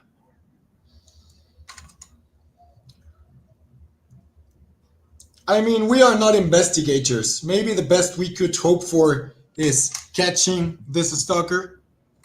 I think that might be the plan. That might be it. That might answer a lot of questions. And if we could catch this dastardly perpetrator, it might bring Harry round. If he sees it's just a man dressed up and trying for some reason to scare him, then that might bring him out of this strange funk that he's in. Yes, that might reestablish his composture.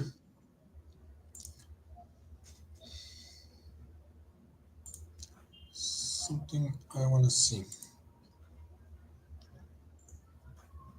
Not here. Oh, Dan's not back, right? Oh, I wanted to ask him. Okay. Having had the suggestion of maybe it's in the library, have a little go around the room, knocking on walls and seeing if there's anything obvious like that. Okay, I will do that as well. Okay. I'm not sure what that would be. Spot hidden or hard spot hidden, you know. Easy spot hidden. I mean, yeah, you can have a you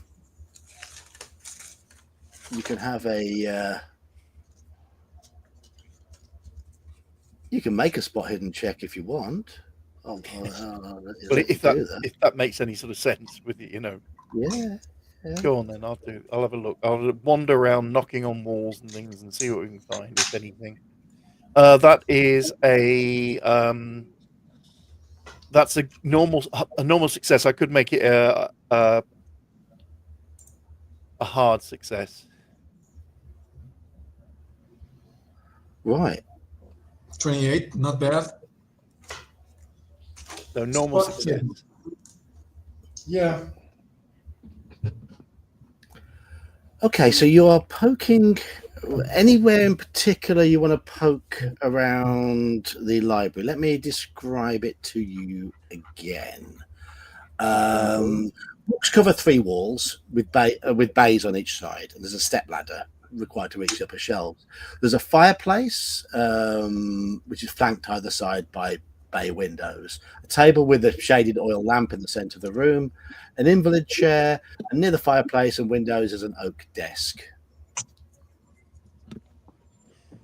Well, it's not going to be the outer wall, so I guess ignore that. I'll check the fireplace. Okay. But that's on the outer wall, isn't it? The fireplace is let me just check. Between the bay windows, you said? Yes, it is between the bay windows. Though the fireplace does jut out. It's a big fireplace that juts out. Okay. Quite significantly. Okay, then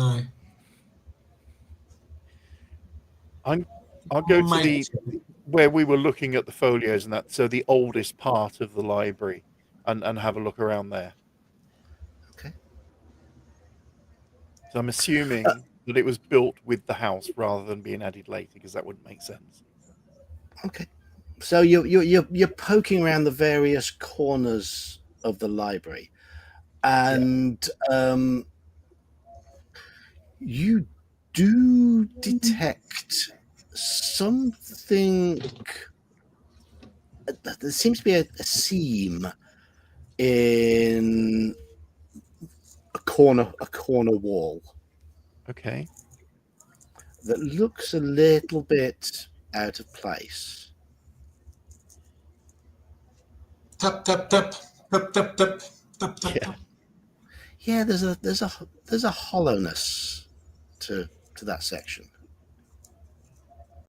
Sort of look around for things that might be a lever of some sort, like a candle on a wall, or or even a book that's in there. See if there are any of the books that don't move when you sort of run your hand along them or whatever. Okay. Put the candle back. I'm just checking. This is where you need to have seen Young Frankenstein for that joke. Okay, give me. Oh, right. So you're specifically looking for along the bookshelves, and Yeah. there is a loose bookshelf. One of the shelves appears to be movable. See if it will remove it, take the books off of it if there are books on there, and remove the bookshelf. It looks like these books have been removed recently. That's the clue. There's no dust there on Okay. this. There's markings in the dust on this shelf, and the books are put back wonkily, very wonkily. Okay. But yes, manipulating this shelf causes a creak, and that panel, which had the seam in it, now moves slightly ajar. Enough to get fingers in and force it open further or whatever? Yes. Dun, Okay. dun, dun. Dun, dun, dun, dun, dun, dun, dun. Dan, what's your character's name? Sorry, I just forgot. Algernon. Algernon, right. LG. Good old LG. Yeah. LG. And yes, behind it, running parallel to the walls of the library, is a a narrow, dusty passage, but there are numerous markings in the dust. Walter, please Go on. stay here a bit. I will get LG real quick. Okay. Yeah. Do you think we should be armed, Walter? I'll look around and see. Is there a candle or something like that? Nice heavy brass candle. Everything else is brass in this place, so someone's obviously been in here. Yes.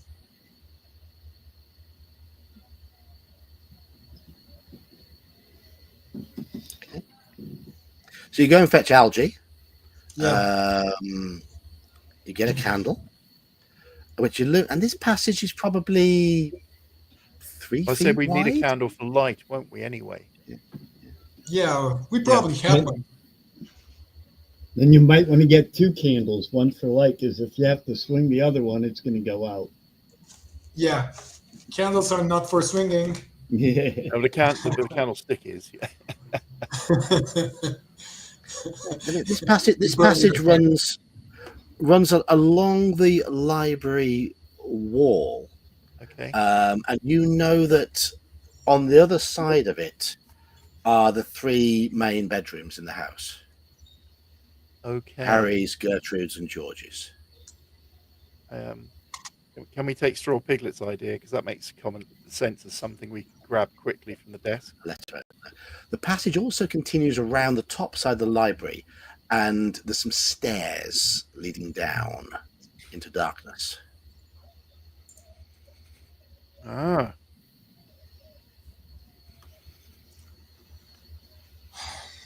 Would it take me, John? Would it take me a long while to get my hunting rifle? You have a No. hunting rifle? You don't quite happen to have a spare, do you, good chap? Sorry? You wouldn't happen to have a spare hunting rifle, would you? No, I only have my old one, All right. my old reliable. Well, then I think I will. Okay. So you arm yourself. You have light. Say there were markings in the dust on the floor of this passage. It doesn't look like it's used often. But it has is been. dusty. It is dirty. There are cobwebs, but it has been. And what you do see in the markings is there are some fairly fresh footprints, and there are what look like possibly tire tracks, maybe wheelchair tracks.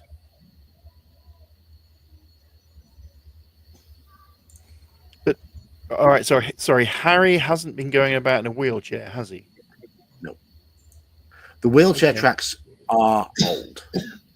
Okay. So this is a really wide passage then.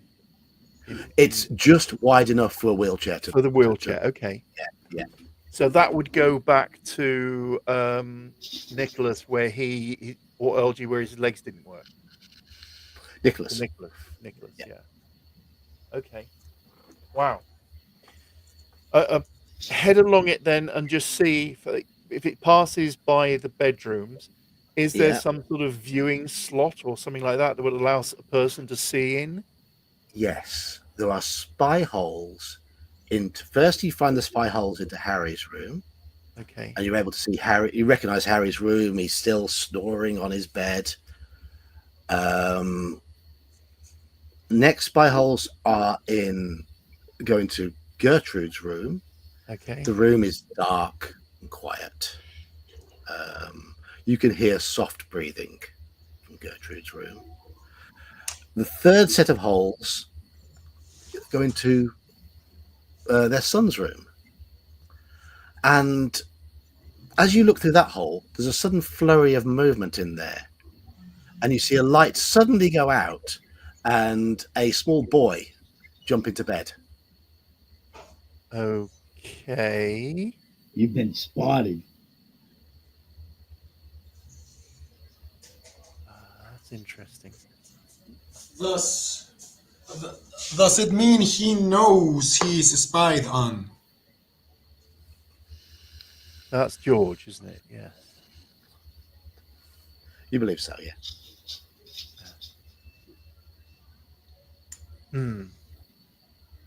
I'll look back at the others and check. I mean, obviously we're carrying a candle, so that's possibly it was visual. Yeah. And you said the passage also goes down some stairs. It does, yes. Then I think we should investigate the stairs. Yeah. Yes. Have we been in any of those other rooms? You haven't. No. Okay. Except for Harold, where he put him to bed. Yeah. Oh, Did he have any paintings? No. Okay. Okay, I'm going forward with my rifle. Down the stairs. Yeah. Okay. The the stairs downwards are they go down quite deep, and there are no wheelchair tracks down here. No. For Stairs. obvious reasons. Yeah. And there are boot prints, but the boot prints end where the passageway ends after about 40 or 50 feet. But you do see above you at that point there's a ring attached to a stone in the ceiling. As though it would open something, or Yes. Okay. Is it within reach or is it out of reach? It's within reach of an adult, yes. Okay. I'm not grabbing it. I'm holding my rifle. Shall I? Be my guest, Walter. I will reach up and pull the ring. If it will pull. Pulling it does nothing. Okay. Push it. Given that it's push it.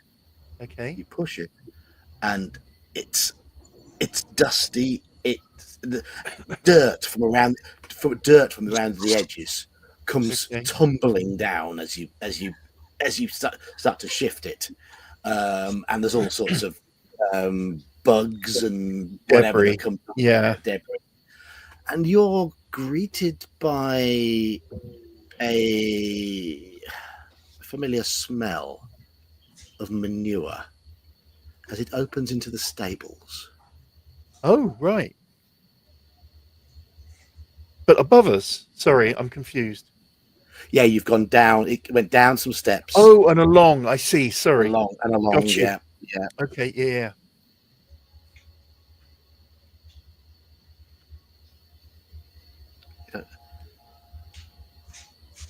Then just stick head up. Can I see that it's the state? Or no? Is it too high above to actually do that? Or you can do that. Yeah, you can do that. Yeah. Is it the stables? Or it must be. It is. It is. And in the distance, you hear woof, woof, woof, woof, woof, woof. Old Fred's dog. Woof, yeah. woof, woof, woof, woof. And you can hear. Okay.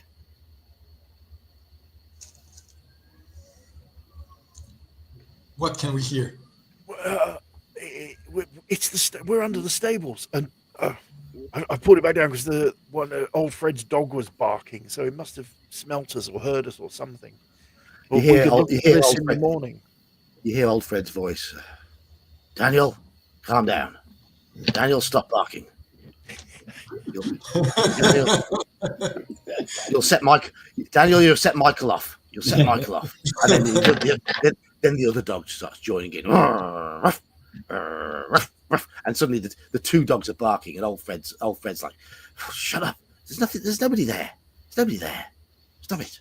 I'll point at the others and just point back the way we've come. Does it go further, the passage? No, it stops there.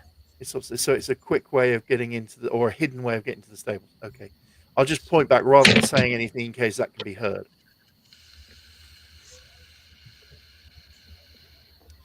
go back to the library, I guess. Yeah, it only goes up to the stables. It doesn't Yes. go further. No, No, doesn't it go any stops. further. We're at the end of the passage, and that there's the thing in the ceiling above, which is stone, and that opens up into the stables. I expected a better secret passage. Well, I mean, I suppose if you had horses, all you need to get, as far as you need to get, is just to the stable, right? And from there, you get anywhere else you want. I would Yeah, but guess. it's a quick way in and out of the house unnoticed, though, too. and the passage that leads past the bedrooms ends as well. Yes. So it's just looking at the bedrooms. Okay. Yes.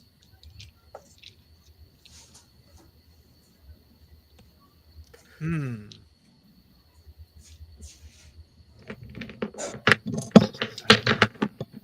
I don't do it very often. Like, I think I could do with another brandy at the moment. Just a little one though. Got to keep your senses about you.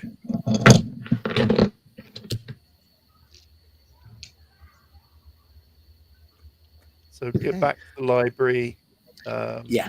assuming When you the- emerge into light, you can see your hair is filled with bits of dirt and cobwebs and things crawling on you. haven't been like this since the time that bloody mare threw me. Brush it all out, and yeah, if the decanter or the bottle has still got some in it because it was only glass that was broken, then just pour a small one for me. Excellent. Yes. Yeah. Yes. Yes, and that brandy soothes your nerves, soothes the excitement a little. So someone has been down there recently, though, but who knows about it?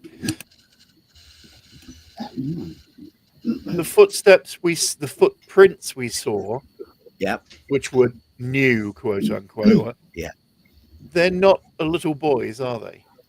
They're a little smaller than an adult. Yes. Okay. In the spirit of the game, I'm going to have a little chat with you myself. Yes. I would. I'm just drinking coffee right now. I think I shall have a nip as well. Well, I got to sit in a car with two teenagers for an hour and a half. I need more Are we than there a minute. yet? Are we there yet? Okay. Is there anything else you wish to do tonight, or shall we move to the morning? I think move to the morning unless anyone's got any suggestions. Yeah. Okay. I will just ask Walter before that. Would you think it is just a boy's game? That it is he who discovered this passage and uses it for fun? Looking at it, I think it is, and he knew we were there. I mean, maybe there's even a way of getting into the rooms from the passage that we haven't seen yet. We saw the peepholes, but I think we'll have a little chat with young George in the morning. Okay. I can see a boy would find it entertaining to have a look around, but that doesn't explain what we saw going into the woods, does it? No. In fact, it doesn't suggest it. No. I'm sorry. This is out of game. John, we did find some skid marks from the wheelchair, right, in the passage? Yeah, they're old. Very old. Yeah. Very old. Okay. But we did not find Swamp Thing footprints, right? No. Okay. Now, the woods. How big is the estate? 40 acres. 40 acres. All right. We might want to investigate the woods in the morning. Yes, we didn't get far into them. We just got to the edge of them. We could take one of the horses out for a bit of a ride, give it some exercise. That would be a good excuse to go and have a little dig around in the stable as well. I wouldn't be surprised if we wouldn't be able to see where we just opened that trap door. Yeah. So what will we do first? Well, we'll settle it tomorrow. If we talk to little George first, or we do our own search first. Well, let's see over breakfast what happens, and Yeah. see what gets said. But then, and the good doctor's meant to be arriving, I believe. He delayed as usual. Oh God, how will we explain all of this to him? Well, good point. Yes, let's see when he turns up. But breakfast first, and then have a little chat with young Georgie, maybe. Yeah. Okay. Okay. So, yeah, your beds are very comfortable, and you awaken in the morning, and as with your previous meals, breakfast is served, and it is just simply bread and butter and a glass of milk. Thank you very much for this, Gertrude. Really, really thank you. Bread, butter, and It's quite the right It's person. quite good. The bread is quite good. Yes, she makes it herself. She's Betty a good makes baker. It. Yes. She is. Yes, Harold is sort of sat there with his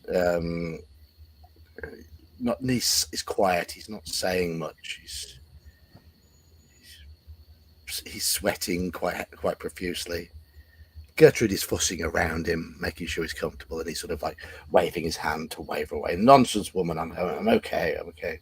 But Harold, you seem on edge. No, I'm fine. Gertrude. I'm fine. I can see you're not fine.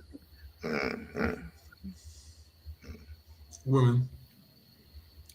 And with breakfast finished, you hear tracks. You hear wheels and hooves pull up the gravel driveway outside the front door. Bates gets up and says, "Here's we have a visitor. I will deal with this." He heads towards the front door, where Peter is walking up the driveway, having just arrived, just got off the carriage, having caught the earliest train he could possibly catch. Peter, you are walking towards this lovely house that Harold lives in. The grounds are extensive but dry. It's a very hot summer, and there's the manservant, the butler, is there in the doorway. A man in his 60-ish. Good day, sir. Yes, good day, sir. I am Peter Copter. I am one of the friends we meant to meet up, but I got delayed by late surgery I had to finish off. Oh, you're the one who missed the train, are you? Oh, yes. Yes. Well, please, yes, do come in. We are just finishing up breakfast. Would you like some? Oh, if there's any still going, yes, I wouldn't mind. Of course. And a slice of bread. A slice of bread and butter and a glass of milk. That's how the world was started. I'm Bates, the butler. I will lead you through into the dining room, sir, madam, guests. This is you say your name, Peter Carpenter. You say? Peter, good to see you, old man. Hello. Surgery, last minute surgery. Yes. Anyway, what's been going on? How's everybody? What's been going on? If that were only such a simple question. Yeah, I mean, we maybe should take you for a little walk around the grounds and have a chat with you there. But look, yes, have a look at Harold, old man. He's not feeling himself quite right. You can see. Look at him. Harold, let Peter look at you. As long as he doesn't want to good cut morning, anything Peter. out, you'll be fine. Good morning, Peter. Good morning. I'm glad you could make it. Finally, yes, work and all that. I'm sorry you have to see me this way, but as you can see, my reasons for not attending our annual get-togethers are genuine. Well, we were worried. We were worried, dear fellow. I mean, 2 years on the trot, we had to find out. We had to come and see you. You know, if you can't come to us, we come to you. You know, it's kind of old fella thing. Exactly. Well, Exactly. yes. Well, please avail yourself to help yourself to breakfast, and I'm sure your friends will bring you up to speed with everything that has happened. Oh, I must say, this bread is really fresh. You don't get this down in London. Well, you've got Betty to thank for that. Yes, definitely very, very much the best. I'm gonna grumble about it not being toasted and no honey or jam to serve with it. Algie, shut up.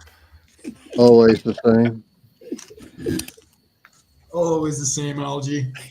It's the same for everybody, Algie. I've had slop like this in jail. Actually, that's true. I have. So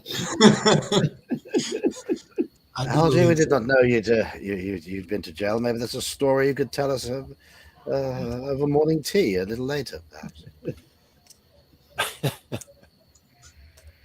Anyway, what was this morning brisk walk you were talking about, Walter? Well, I don't know about brisk, but just a bit of a wander around. Show you the stables. Have a look around, old boy. Yes, Peter, you still like horses? Well, what's not to like? Sadly, we only have 2 in this estate, right? There were 2 there, yeah. So that'll make me and Walter the ones riding, probably. If that's Yeah, I okay. don't mind being side saddle. It wouldn't be the first rodeo.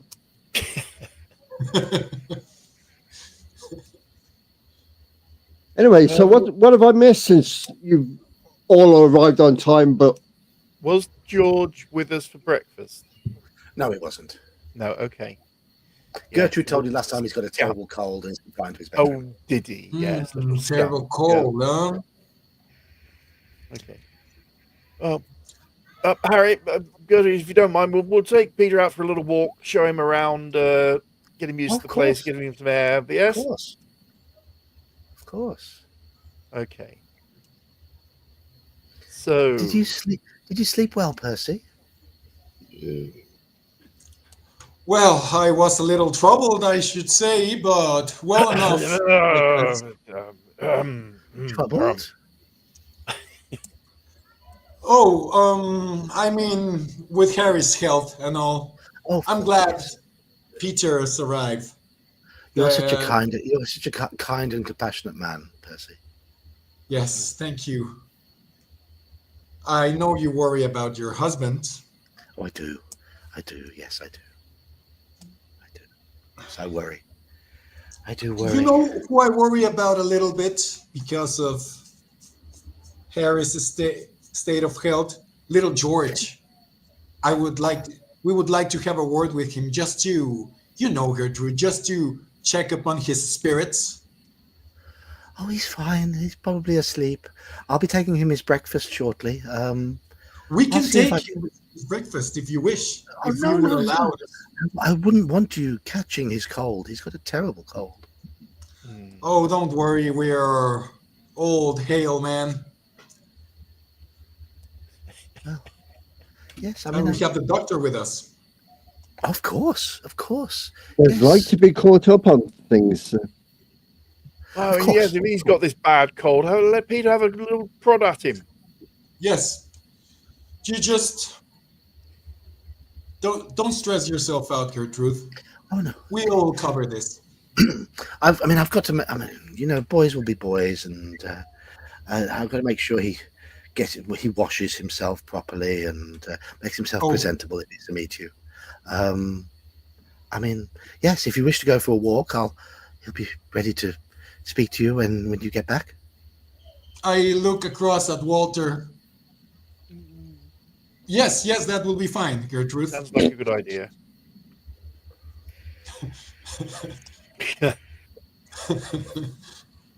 Okay, that's what we do.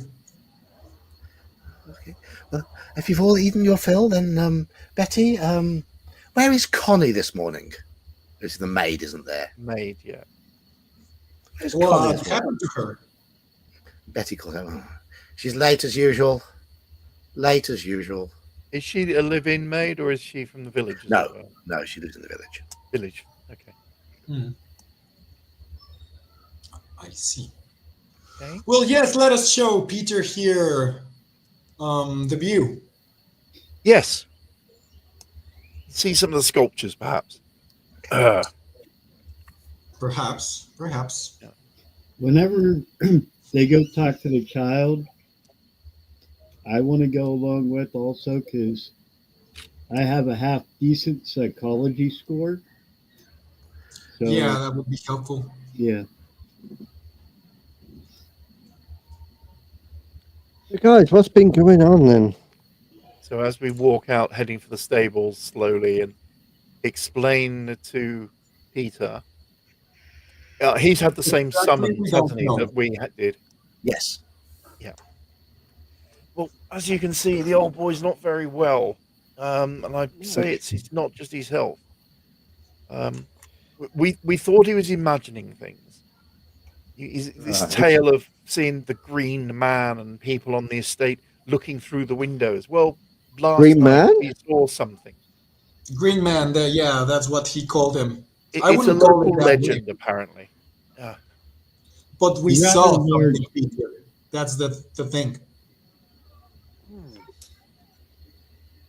But last night we were in the library enjoying a cigar and just a nightcap, and then we were looking around at the books and things and checking on a couple of things we'd seen, and there was we'd left Harry there. He was sleeping. Then there was a crash, and we dashed down and found him.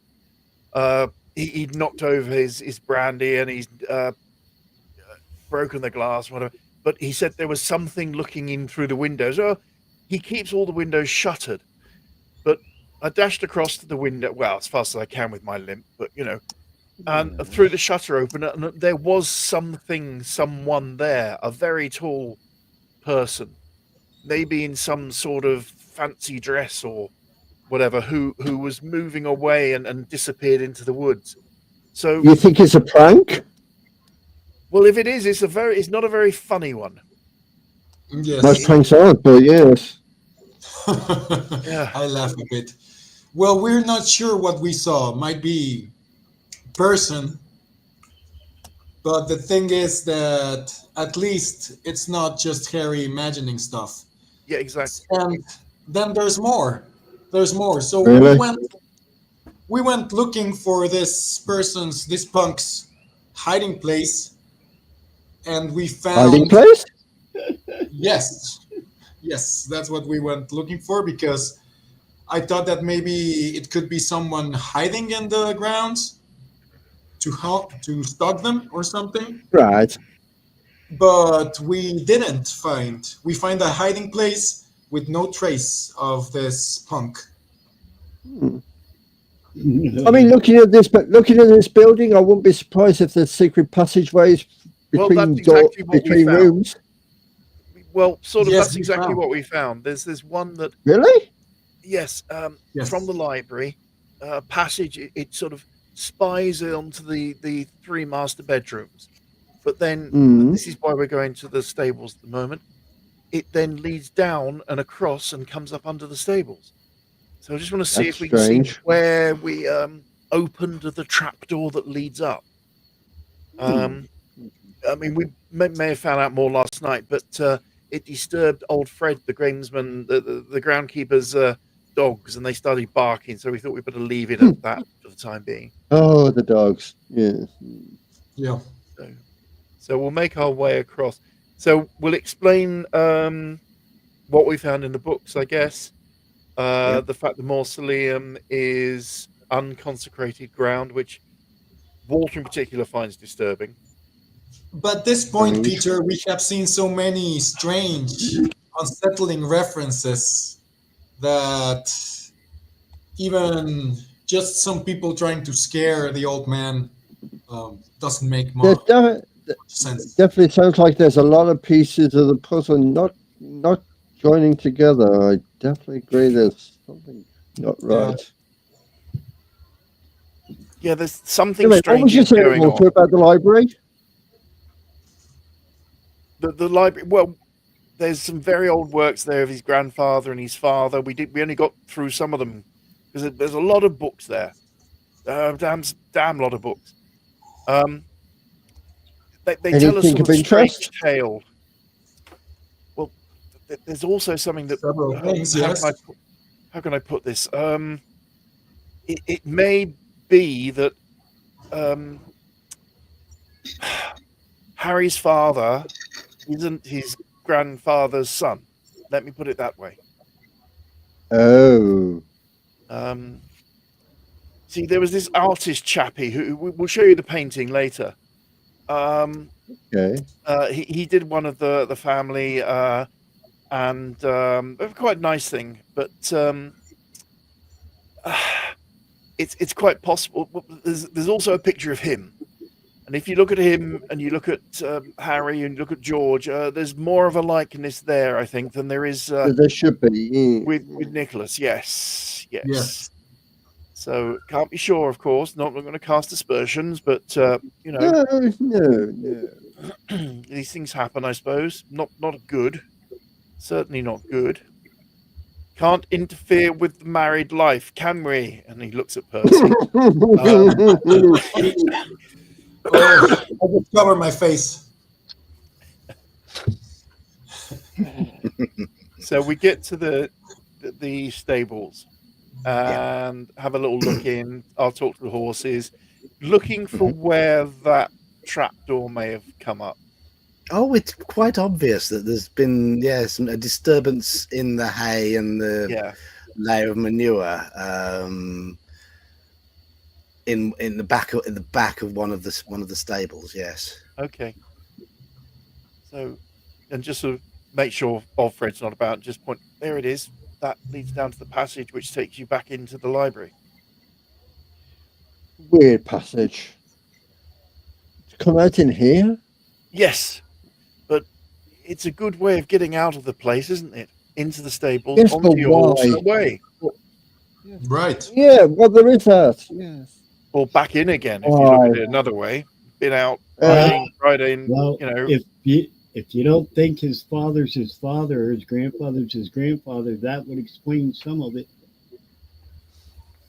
But it doesn't explain that figure we saw last night. Correct. That's why we got to do the exploring. I'm wondering, I will talk to George. I've got a feeling it's George that knows about the passages, but I wonder if he's seen anything. You know, Gertrude seemed a little suspicious about it. You mean not wanting us to really chat with him that early? Not that. I You mean, think she is aware? Yeah. She might be aware. She's the woman of the house, and she doesn't know about this secret passage. We don't know who knows about it, really, do we? You'd think growing up here that Harry would have found it. But Yes, of course. Harry has found it, I believe. Well, okay. what kind of books was in the library? Was it just usual library It's a bit of a mess. literature and whatnot? Well, they're sort of in three sections. There's one wall of books which is from Nicholas, the grandfather. Then there's A another family wall. tree. Yes, there's another wall which is his father's, and then there's more modern ones. But they don't. you'll have to see them, what they refer to. I mean, some of it may make more sense to you. There's what I can only describe as, well, not exactly a cult, but legendary things, Greeks and whatnot, and things that are. And then there seems to be a bit of an obsession with the Gothic. I think that's the new word they're using for these things. Yeah. It's now when you notice somebody running across the grounds from sort of the northwest area, running around the main copse of trees. It's a teenage girl. Connie? It's Connie. Yes. Okay. The maid. She's red-faced and hurrying. Does she seem distressed, or is it just she's late? Does it look like... She's like... hustling. Okay. She's really hustling. It's hot. She's doing up her uniform as she runs. Was there an assignation? Yeah.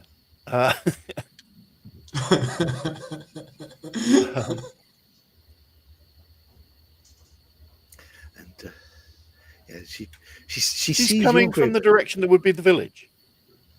No. Outside the woods. But she's from the village, as far as we know. She is from the village. Yes. And she sees it. She sort of stops to and adopts a more sort of ladylike walk. Yes. Yeah, of course. Good morning. Dear, if you're late, you're late. Don't courtesy with us. Run in. Good morning, gentlemen. I'm sorry if I missed serving you at breakfast. I do apologise. Morning, Connie. No worries. It wasn't exactly hard work, the serving, was it? We can get our own milk and bread. You know how you could make it up to us? Could you please have a word with us? There's a couple of things we'd like to ask. Yeah. I can explain why I wasn't here on time this morning. Mm-hmm. No, well, but please do explain. Harry. I on my way in this morning, I stopped to see Nathaniel. Okay, we don't know who Nathaniel is. I'm sorry if I'm not aware who this Nathaniel is. We don't know who Nathaniel is. I don't believe. I mean, Gertrude officially gives me half a day off to visit him. It's my son. Oh yes. I mean, you know how it is. Young girl, child out of wedlock, and all that. And Nathaniel's currently in the care of the local vicar, who lives on farmland just a mile west of here.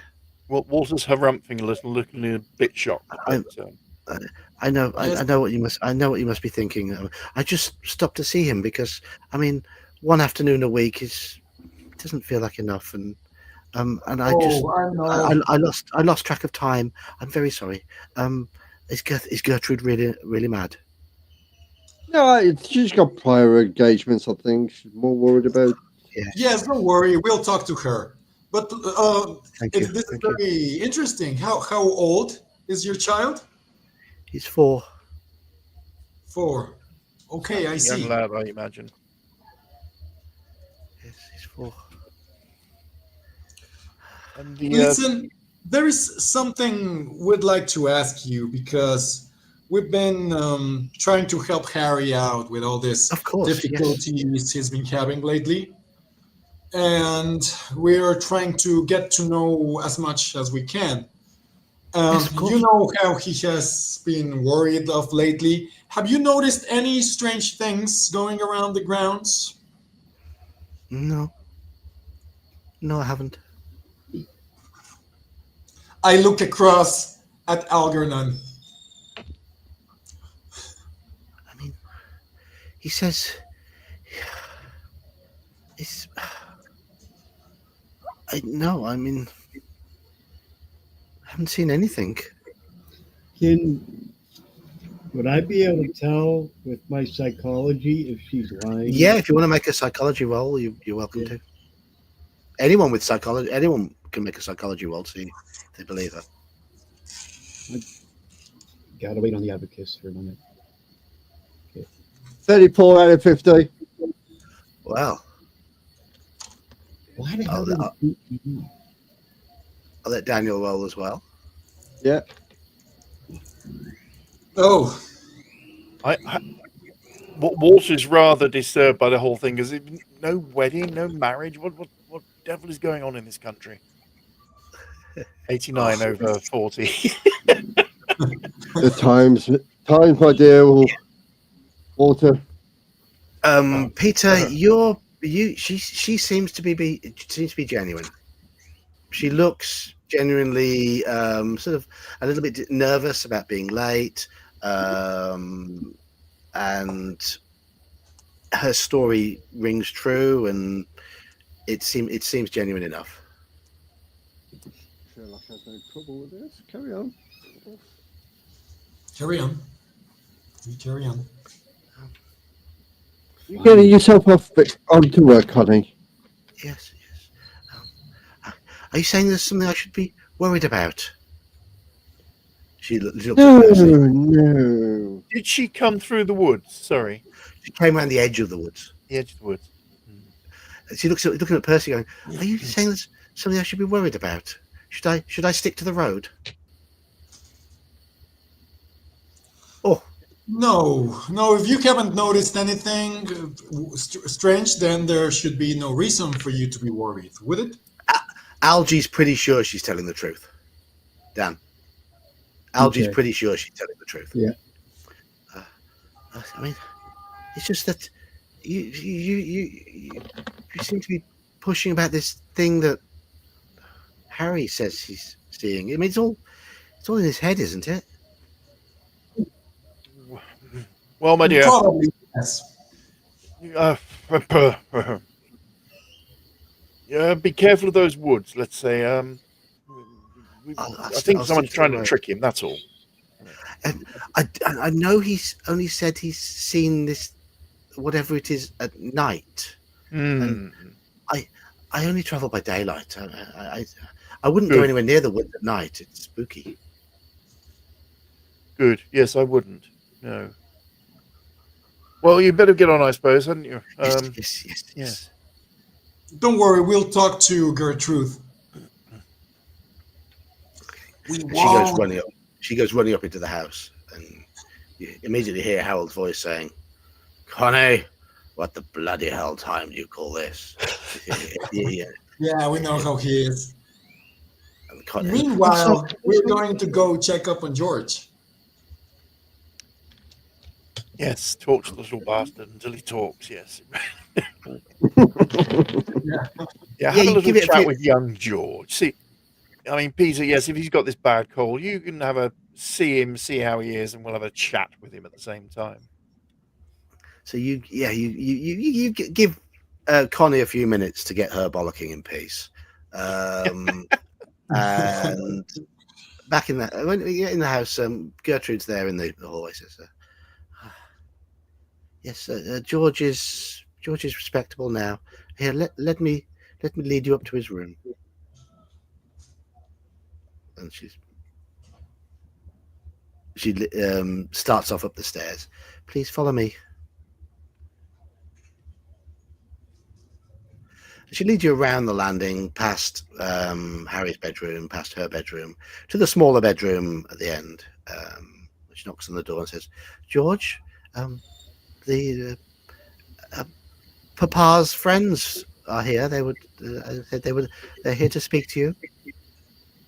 And you hear inside, you hear, "Mama, yes, let them in, please." Quite a pitiful Well, little hello, boy. little George. Please let me introduce you to our friend Peter. He's a doctor. Hello. We here to have him check upon you so you may get better. I'd like to get better. Yes, thank you. Is he a doctor? Yes, I'd like he's- I am, dear George. I am. I'd like to be a doctor when I grow up. There's a lot of hard work and a lot of learning. Oh, I know.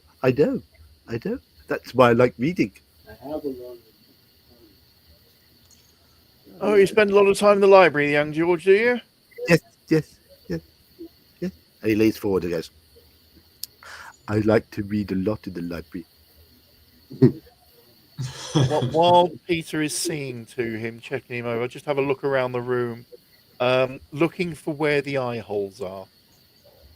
Yes, you can see there. You can see the eye holes. It's pretty obvious. Okay. Yeah. I got 18, John. Okay. Oh, yeah. I mean, now you know where they are. They're not big.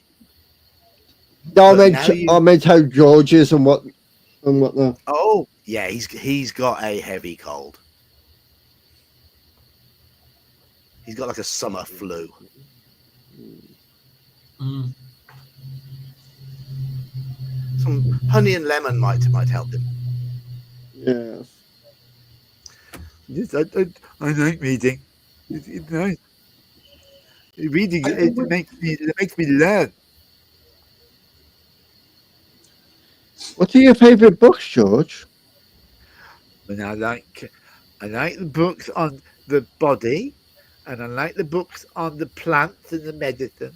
And he leans forward. He goes, And I like the special books on the top shelf. he looks around and says, don't tell my mama about Dada, but I like the book, the Dracula book, the Frankenstein book. I like that book. Oh, the scary ones. That's not a book for children, little Georgie. No. It's good. It's good. I like it. It's good. Those are the What gothic about the things, family isn't it? books, George? They're boring. Who has the best charisma type thing here? I do. I'm going to elbow you and whisper, ask if he reads any books about green guys. Maybe Okay. he's seen the one in the woods. That might get him talking. So, George, we would like to help you. If you'd really like to be a doctor, we can help you on our way. Yeah. Please, Wait. yes. And of course, we I won't work tell hard at anything school for the about your teachers. mom. I work hard at school for the teachers. I like science.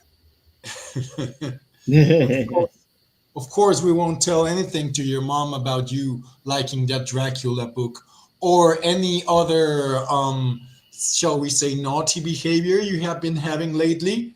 But we are a little bit curious about it. We are here to Things to you be may have friends found with them, in the George. library. He gets his angelic face. Me? Naughty? No, naughty. Oh, don't worry about it, Georgie. We won't tell anything. We're your friends. we don't need your lady stash.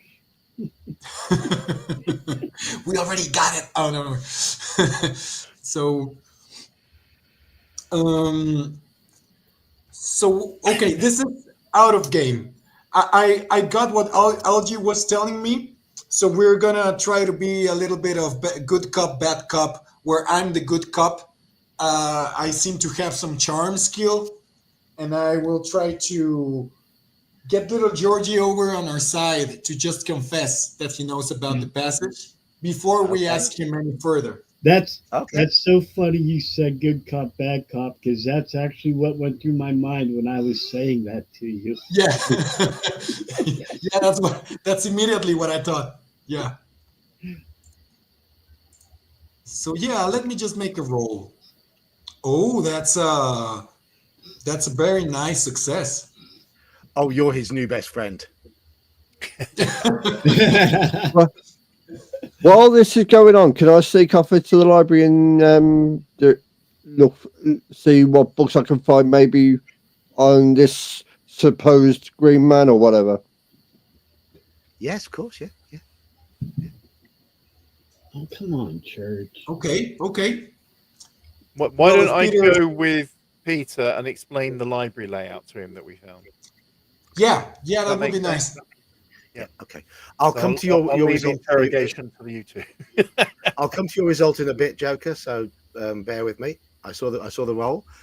So George is sat there. Look, he's looking up, going, When I grow up, will I be big and strong like you? Of course you will, little George. You just need to feed yourself better. Yes. I'd grow up and be big and strong. Not like my daddy. My daddy he's not strong now. It's sad. No, sadly, he wasn't strong even when he was young. You know, he's Oh, I always think been. he was. I think he was. I think he was. Well, he was stronger than now. But don't Yes. worry about it. You will be big and strong. You will He be. sounds like Don't worry flex. about your dad. Yeah.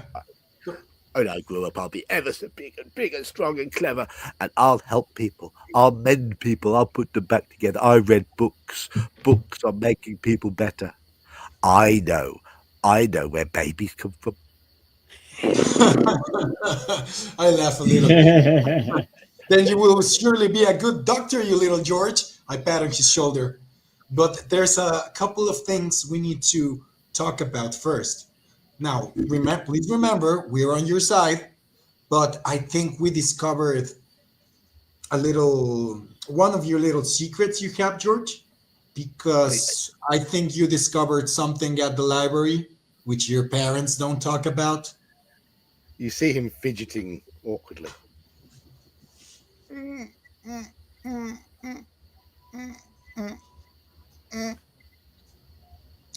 Don't worry, little George, we won't tell any of your parents about this. But we did find it, you know, so now you're gonna have to help us. What do you mean? We know you found the passage, George.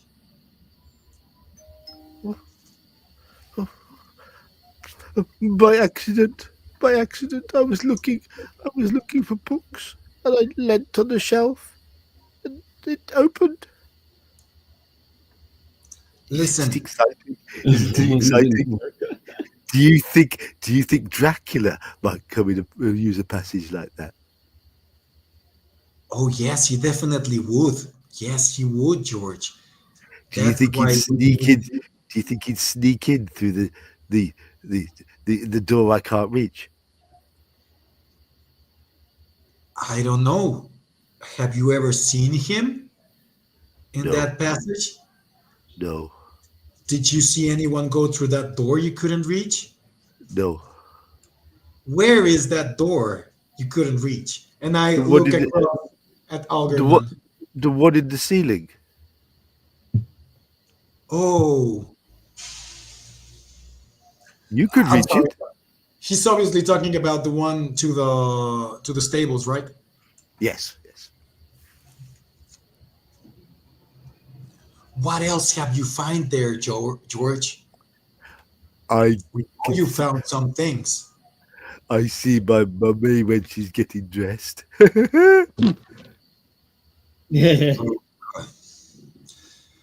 What else do you see, Georgie? Uh, I, I, it. I stay up later than I should. I sneak into the library, and I get the books while they're not looking. The books on Dracula and vampires and things like that. When they're not looking, and I sneak them back to my bedroom and I read them and I take them back into them so they don't see they're missing. Has he cut out any pages? Good question. No, why would I do that? Okay, just I like ask. books. I like books. Are there any Books are books my you favorite found? thing. Huh? You always return the books. Yeah. I don't want them to know I'm reading the book they told me not to.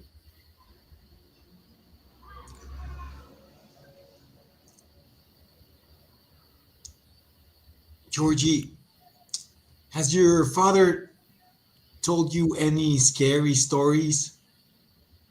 I look.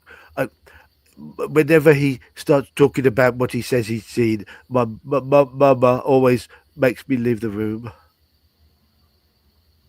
Have you ever spied on them through the passage when they do so?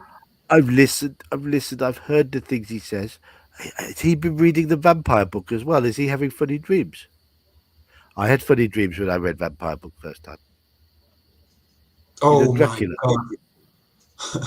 I don't contain myself with that. My character really goes like, "Oh my god," and covers his face and just looks away, and then looks at Algernon to see if he can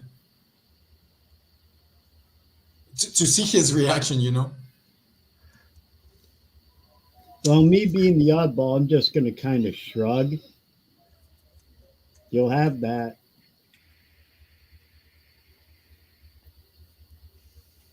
I mean, the kid is not being mean about it, a little creeper. Okay, He I just probably knows a lot more than we even know what to ask him.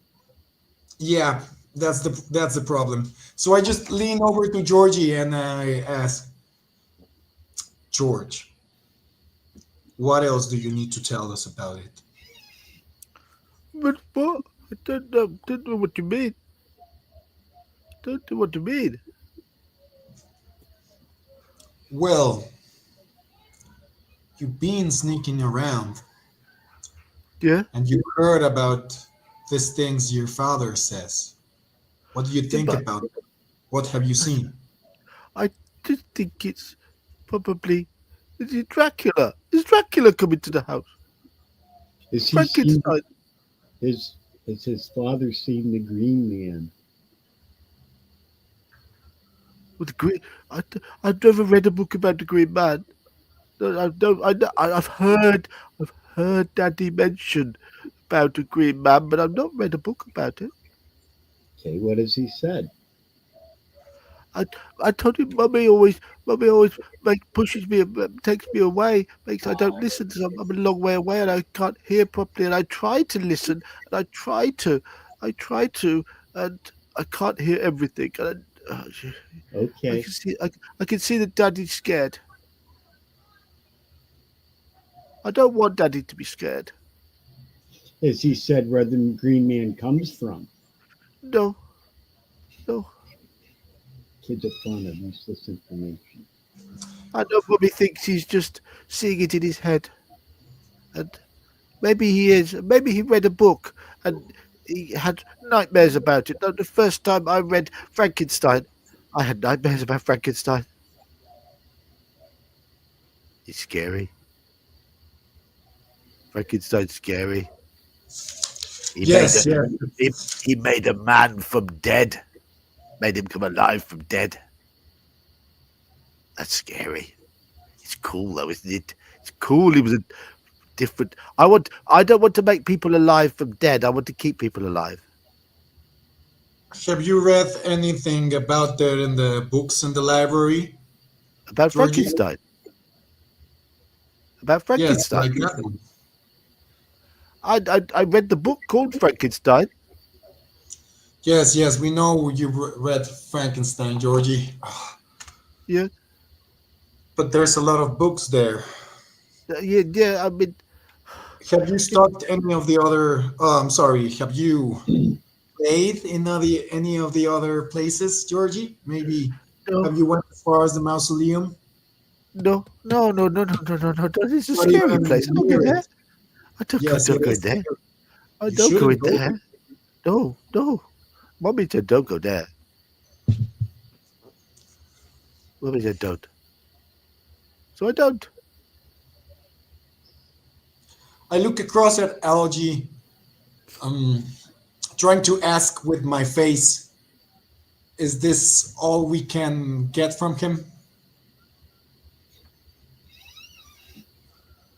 Let's go talk to the others, share information, see what we can come up with anything else.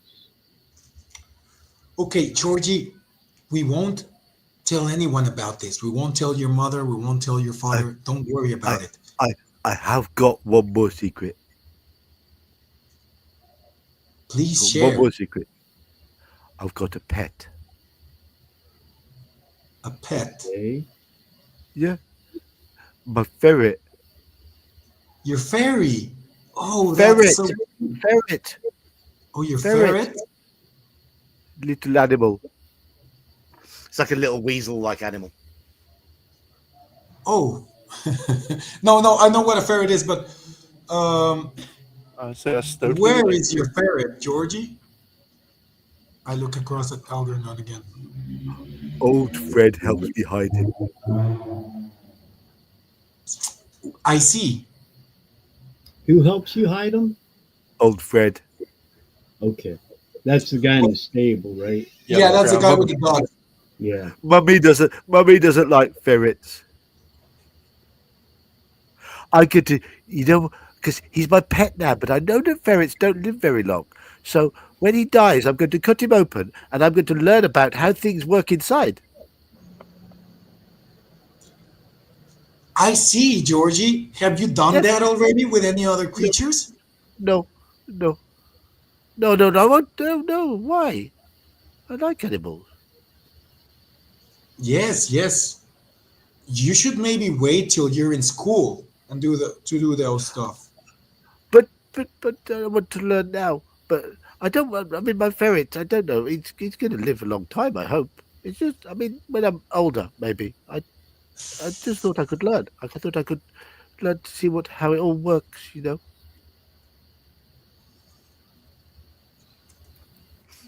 I can My nose understand. Hey, Georgie, do Just you be know if careful. anyone else besides you has discovered these passages? No. They never touched that shelf. It was Nicholas's stuff on that shelf. They never go to look at that shelf. They're not interested. Nicholas' stuff up that shelf. Yes. What do you call your great grandfather Nicholas? Because that's what Mummy and Daddy call him. I didn't know him. He died a long time ago. Yes, he did. Hmm. Well, thanks, Georgie. I look across at Algernon. I believe that will be all for now. I thank Yep. you very much. You have a friend in me, okay? We're your friends. Thank you. And if you're feeling hungry this afternoon, I know that Betty and Connie have got some cakes and biscuits when Daddy's asleep this afternoon. Go to the kitchen. Oh, I I'll be getting appreciate some. that. I'll be getting some. Daddy doesn't let me have cakes and biscuits. Don't worry, we won't tell him. We won't tell him, Georgie. I look across at Algernon and I go like, okay, we have some other business to attend to. Yep. Yeah. Okay, we leave the room, and when we are out, I ask Algernon, shall we meet the others at the library, perhaps? Yeah, because they're out for a ride and looking around. So yeah, we can go peruse the library, hang out, maybe go steal some biscuits and tea while we're at it. Okay. We'll save the biscuits for tea time. Right, You don't think Joker? there's anything else we could have gotten out of the child, right? Not right now. I think we got to run it by the others, see if they have any other ideas on what we could ask them. You don't know Yeah. what they're going to find right now. So yeah, we can wait for now. Okay. Joker, what you find out about the Green Man is in sort of local mythology, sort of history books, and people are undecided. Authors are undecided about whether this was a myth or true or not, and descriptions of the Green Man vary from a woodland being to an old bearded man to a furry monster.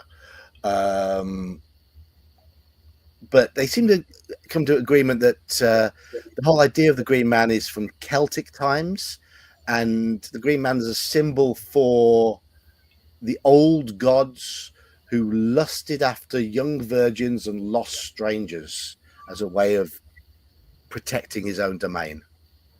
Symbol of what? A symbol of the old gods. and the old gods would lust after young virgins and lost strangers, and the green man would be a symbol of them,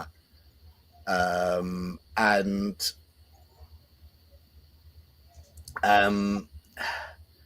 he would try to discourage intrusion to his domain.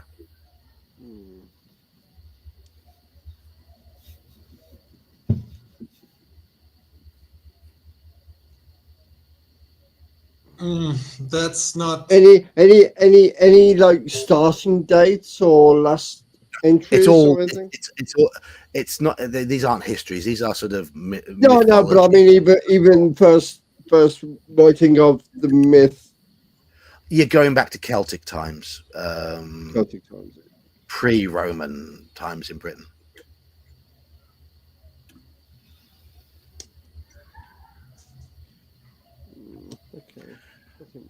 Okay.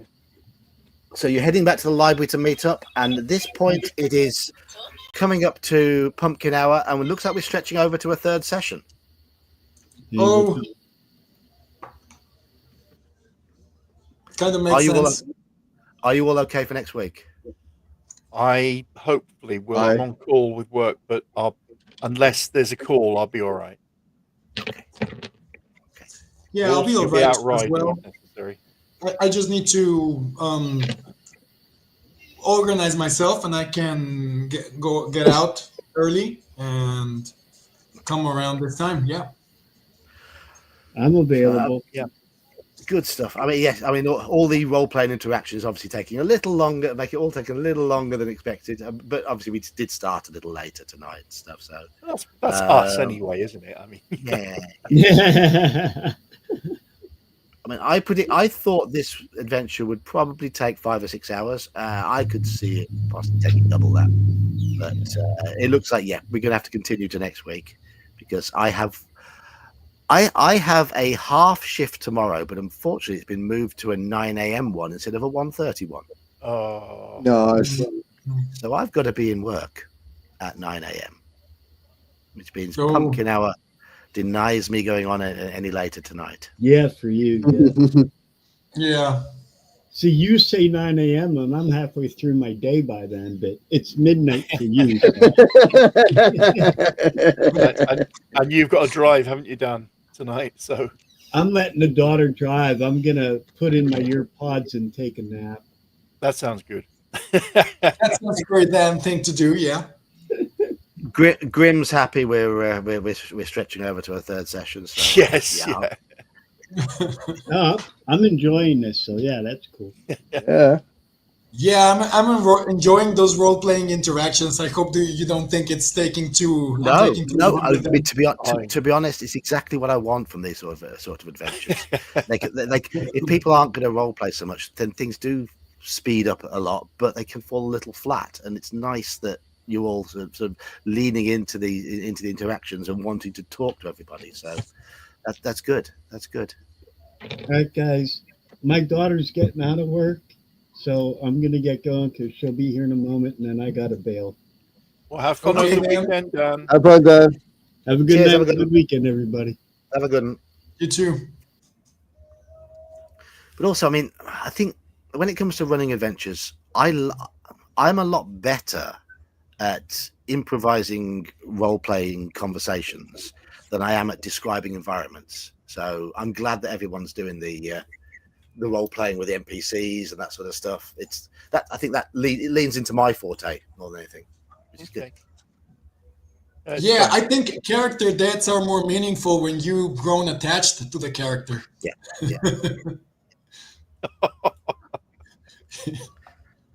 So now you've met George. You've had a chat with Connie. You found the secret passage.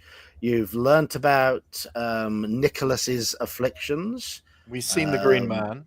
Or You've something. Seen the Green Man, yeah. Harold has had his first sort of moment while you've been there. And it's real. You've still got 2/3 of the library to examine. Oh yeah, we still got a part of the library. Yeah. And you've got a sneaky feast to have in the kitchen in the afternoon when right. Harold is asleep. So, yes, of course, the servants have a secret stash of goodies that maybe Gertrude and George get their hands on as well. Yeah, so why they don't put in the dinner? It's more of what they don't put in the dinner. Yeah, well, the dinner is just bland food. Yeah. So anyway, I'm going to head off to bed. Thank you, fellas. Thank you indeed for Thank you, John. Pleasure. Thank you. Yeah. joining in tonight. Thank Okay. you, chat. Well, Thank you, Jeb. Thank you, Grim. Thank you, Robert, Straw, everybody else who's popped in. You're all. Thank you for all your support, and I'll see you next week. Oh, and check out Codex Albana tomorrow night. I'll be playing in that game. Bears. Yes. Yeah, as will Andy. Yes. So, cheers. See you all. See you guys. see you. Thanks. Thank you.